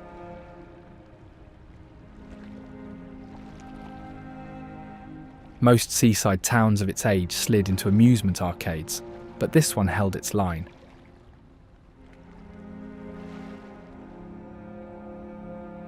The Mostyn family enforced the look, banning tatty arcades and any tower that would block the view.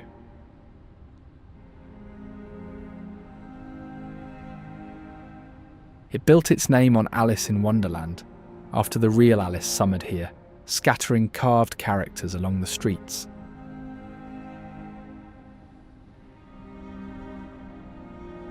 A century-old funicular still climbs the headland that shelters the town.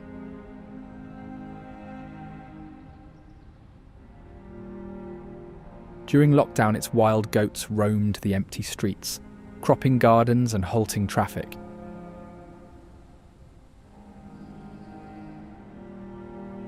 Llangollen trades its silence once a year for something considerably louder.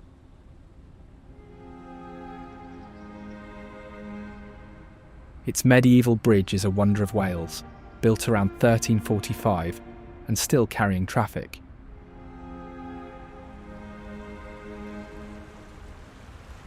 Each July, the Eisteddfod gathers performers from over 50 countries to one riverbank.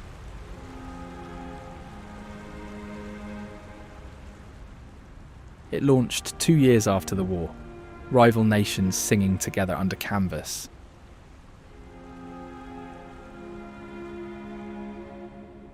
Over 4,000 performers, almost 80 years, never once cancelled.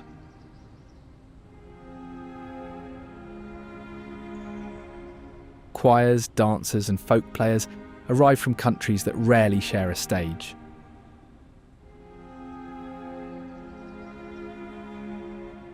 A 19-year-old Pavarotti sang here in 1955 and won, later calling it the day he became a singer.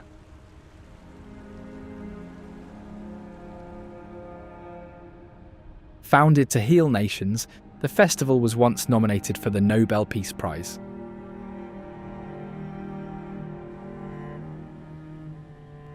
Performers still lodge with local families, below Castell Dinas Bron, a ruin watching the festival field.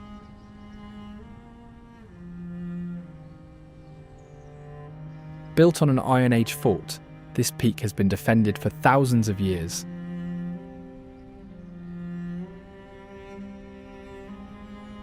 Razed in the 1260s, the castle was abandoned within decades, walked away from unattacked.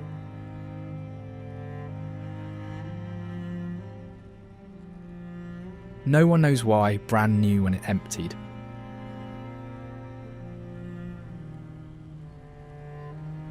Medieval legend hid the Holy Grail here, a Welsh ruin at the heart of Arthurian myth.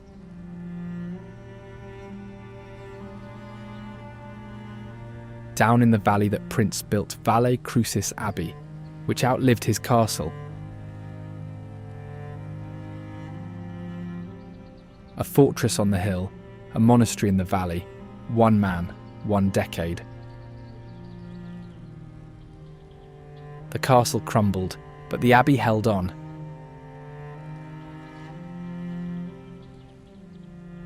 Henry VIII stripped its roof and cleared the monks, leaving it open to the weather.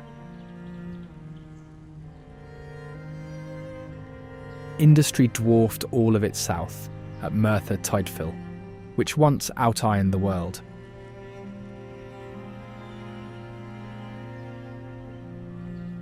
The town poured more iron than anywhere on earth, cannon for Nelson, rails for Russia and America.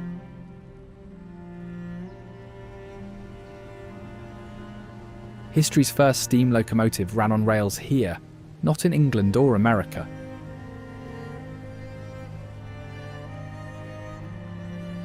It was the largest town in Wales by 1850, already fading by 1900.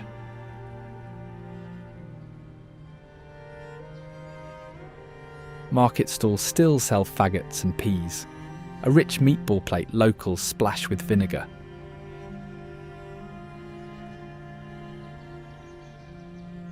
It raised generations of choirs, and the composer Joseph Parry, born here, wrote the song My Fanwy.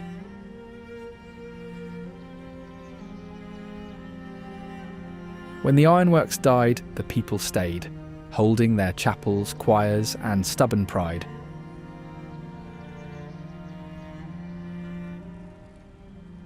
Everything the town made once rolled out over the Cefn Coed viaduct, still arching the valley.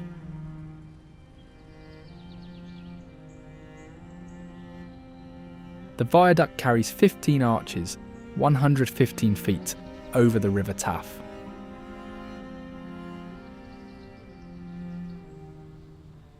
No steel, no concrete, just exact stonework from 1866, not an arch shifted since.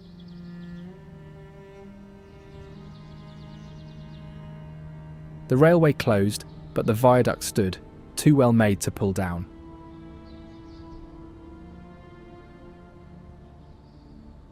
One ironmaster watched it all from Cyfarthfa Castle, built only to overlook his own furnaces.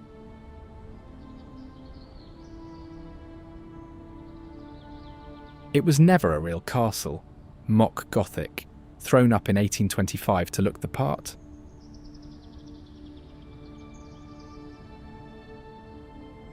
Set to stare down at the owner's furnaces, a fantasy fort built to admire an empire.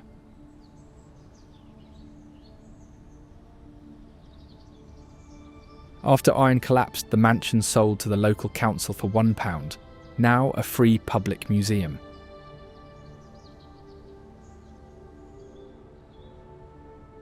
Copper money raised a grander pile north at Kinmel Hall, empty and rotting since 2001.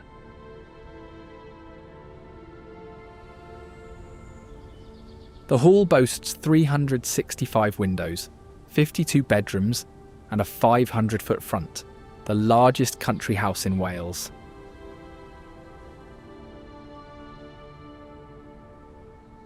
Every brick was paid for by the copper boom that gutted the mines up north.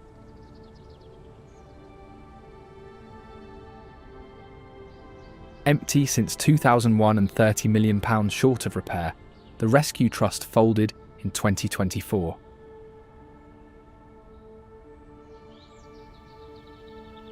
West of that lost fortune, Bara Lake hides a drowned palace and a fish found nowhere else.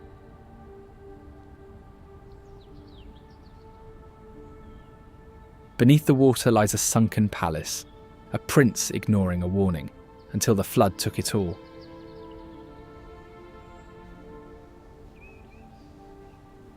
The Gwynedd swims here, an Ice Age relic trapped since the glaciers, found nowhere else.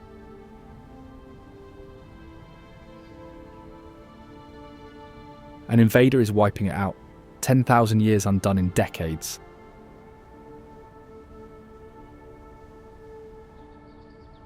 Cosmeston was emptied by plague and brought back, as one Welsh loss they could actually reverse.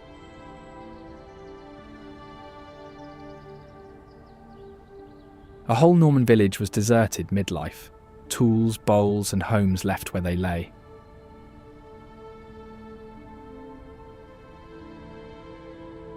Dug up in the 1980s and rebuilt on its own foundations, it sits locked in the year 1350.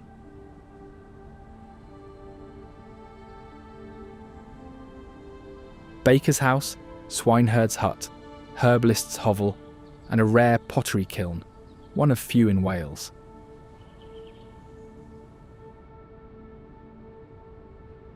Plague emptied it, while Cardiff just up the coast was only getting started.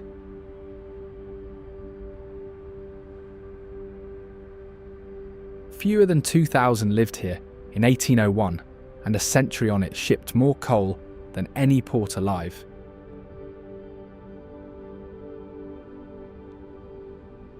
A third of the world's coal moved through, funding a whole city centre.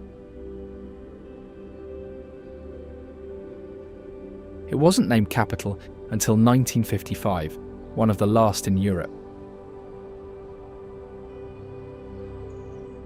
Locals still eat lava bread at breakfast, boiled seaweed fried with bacon. It looks dredged from the seabed, yet the city wouldn't swap it for anything. The Tiger Bay docks drew sailors from over 50 nations, one of Britain's oldest mixed communities.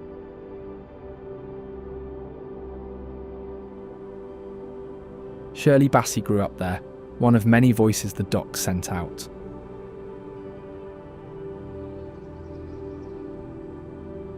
On match days, the whole city sings, rugby crowds packing the centre, steps from Cardiff Castle.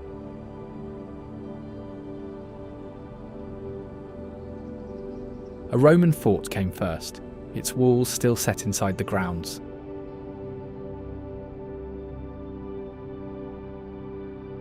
The richest man in the world poured his fortune into decorating it like a fever dream.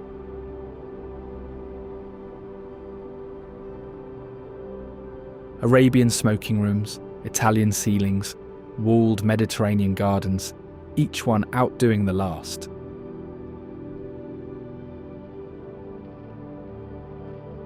No two rooms agree, Cairo, Florence and Cardiff, all at once.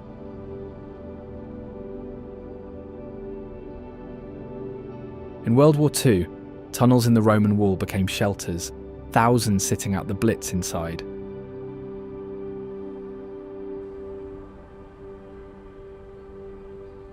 That patron and architect went on to raise the Red Castle above a beechwood.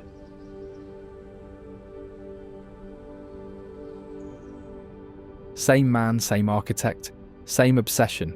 A Victorian fantasy built on a 13th century ruin.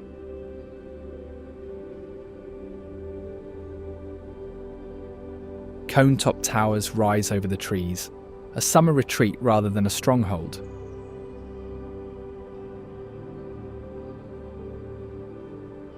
Bute even planted vines and made wine here, undrinkable by nearly everyone.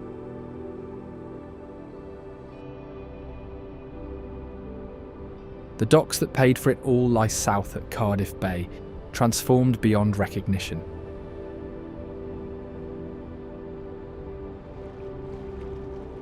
This water was once black with coal dust, 1/3 of the world's coal shipped from here.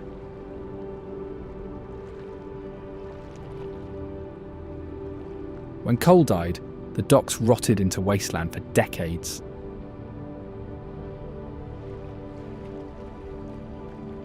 The pierhead clock tower alone stayed, watching the water turn from black to blue.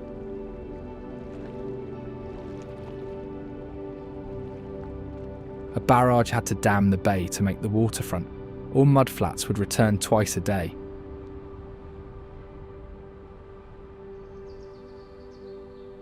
Norwegian sailors came so often, they built their own church here, below Landlocked Cathedral.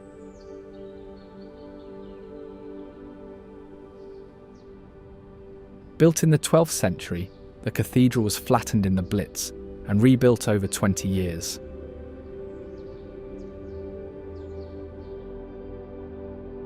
When it reopened, a giant aluminium Christ hung inside, floating above the nave.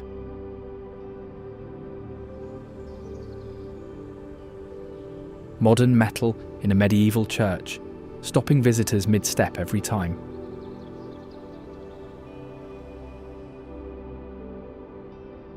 Coal raised civic pride just as fast, throwing up Cardiff City Hall in a generation.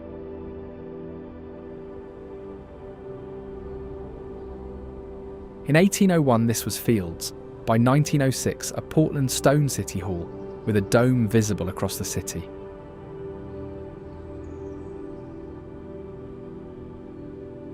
Hall, courts and university all rose at once on a wave of coal money.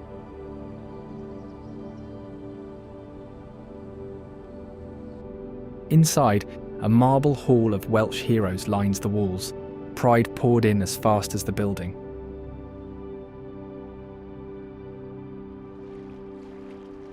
One voyage that left these docks never came home, marked now by the Scott Memorial Tower.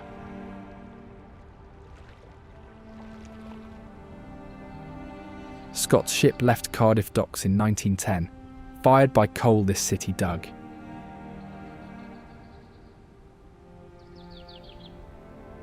He reached the South Pole, but a Norwegian crew beat him by 5 weeks, and he and his men died returning.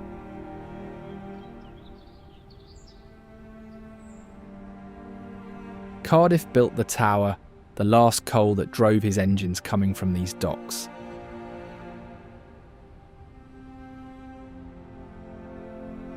Along that waterfront, a glass chamber gave Wales its voice back after 600 years, the Senedd.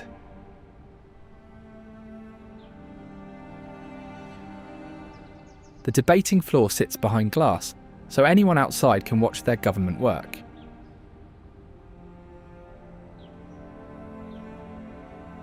Its land cost £1, a parliament on old coal docks for less than a bus fare.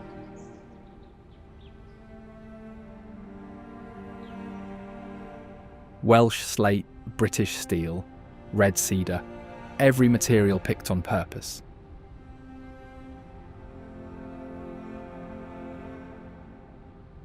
Glamorgan sausage has sat on Welsh tables for centuries, built from what this country grows.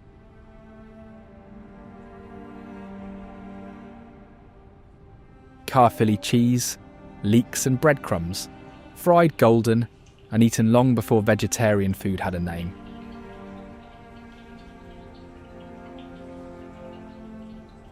No meat, no substitute.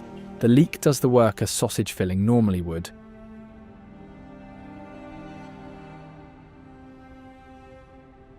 That same leek has shaped Welsh cooking for centuries, turning up in dishes across the country.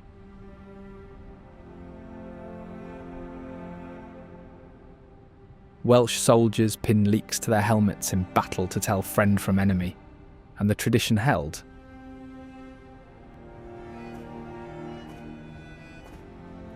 Every St. David's Day, a leek gets pinned to a coat, worn with as much pride as a flag.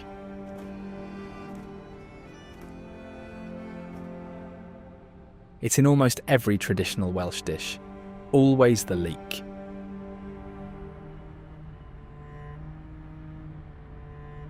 The Prince of Wales Bridge carries the M4 into Wales across the Severn.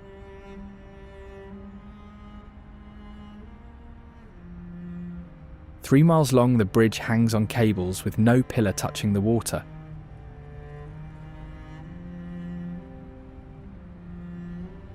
Each tower climbs 45 stories, visible for miles.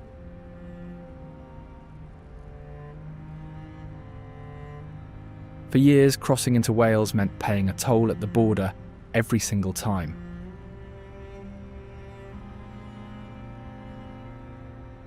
The day the tolls ended, the barrier was gone overnight.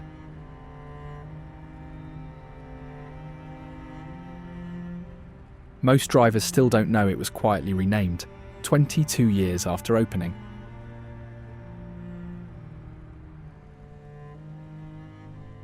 North of here, arsonists gutted the Gothic mansion of Hafodwnos, peacocks now loose in its grounds.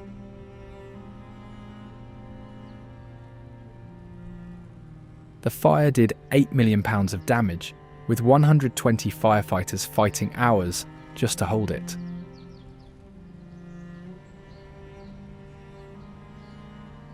Arched windows and carved stone still stood above the char, the walls holding throughout.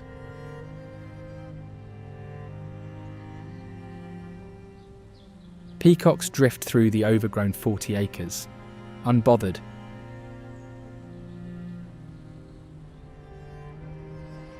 West of here, the Mordach estuary has yielded gold for 2,000 years.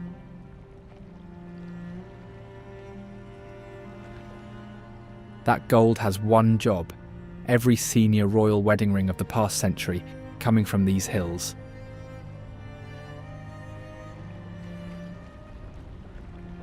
One writer called this the most beautiful walk in the world. Bold words for a tidal estuary.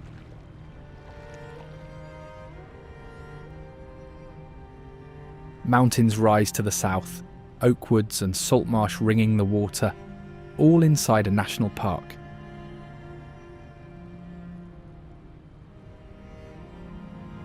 A Victorian railway bridge has spanned its mouth for over 150 years, still carrying trains.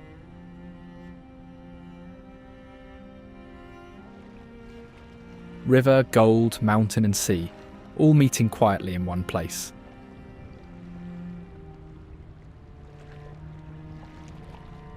This is Wales, a land of hidden wonders and remarkable architectural marvels. Now, if you don't want to miss the most unreal wonders of Florida Keys, check out this video.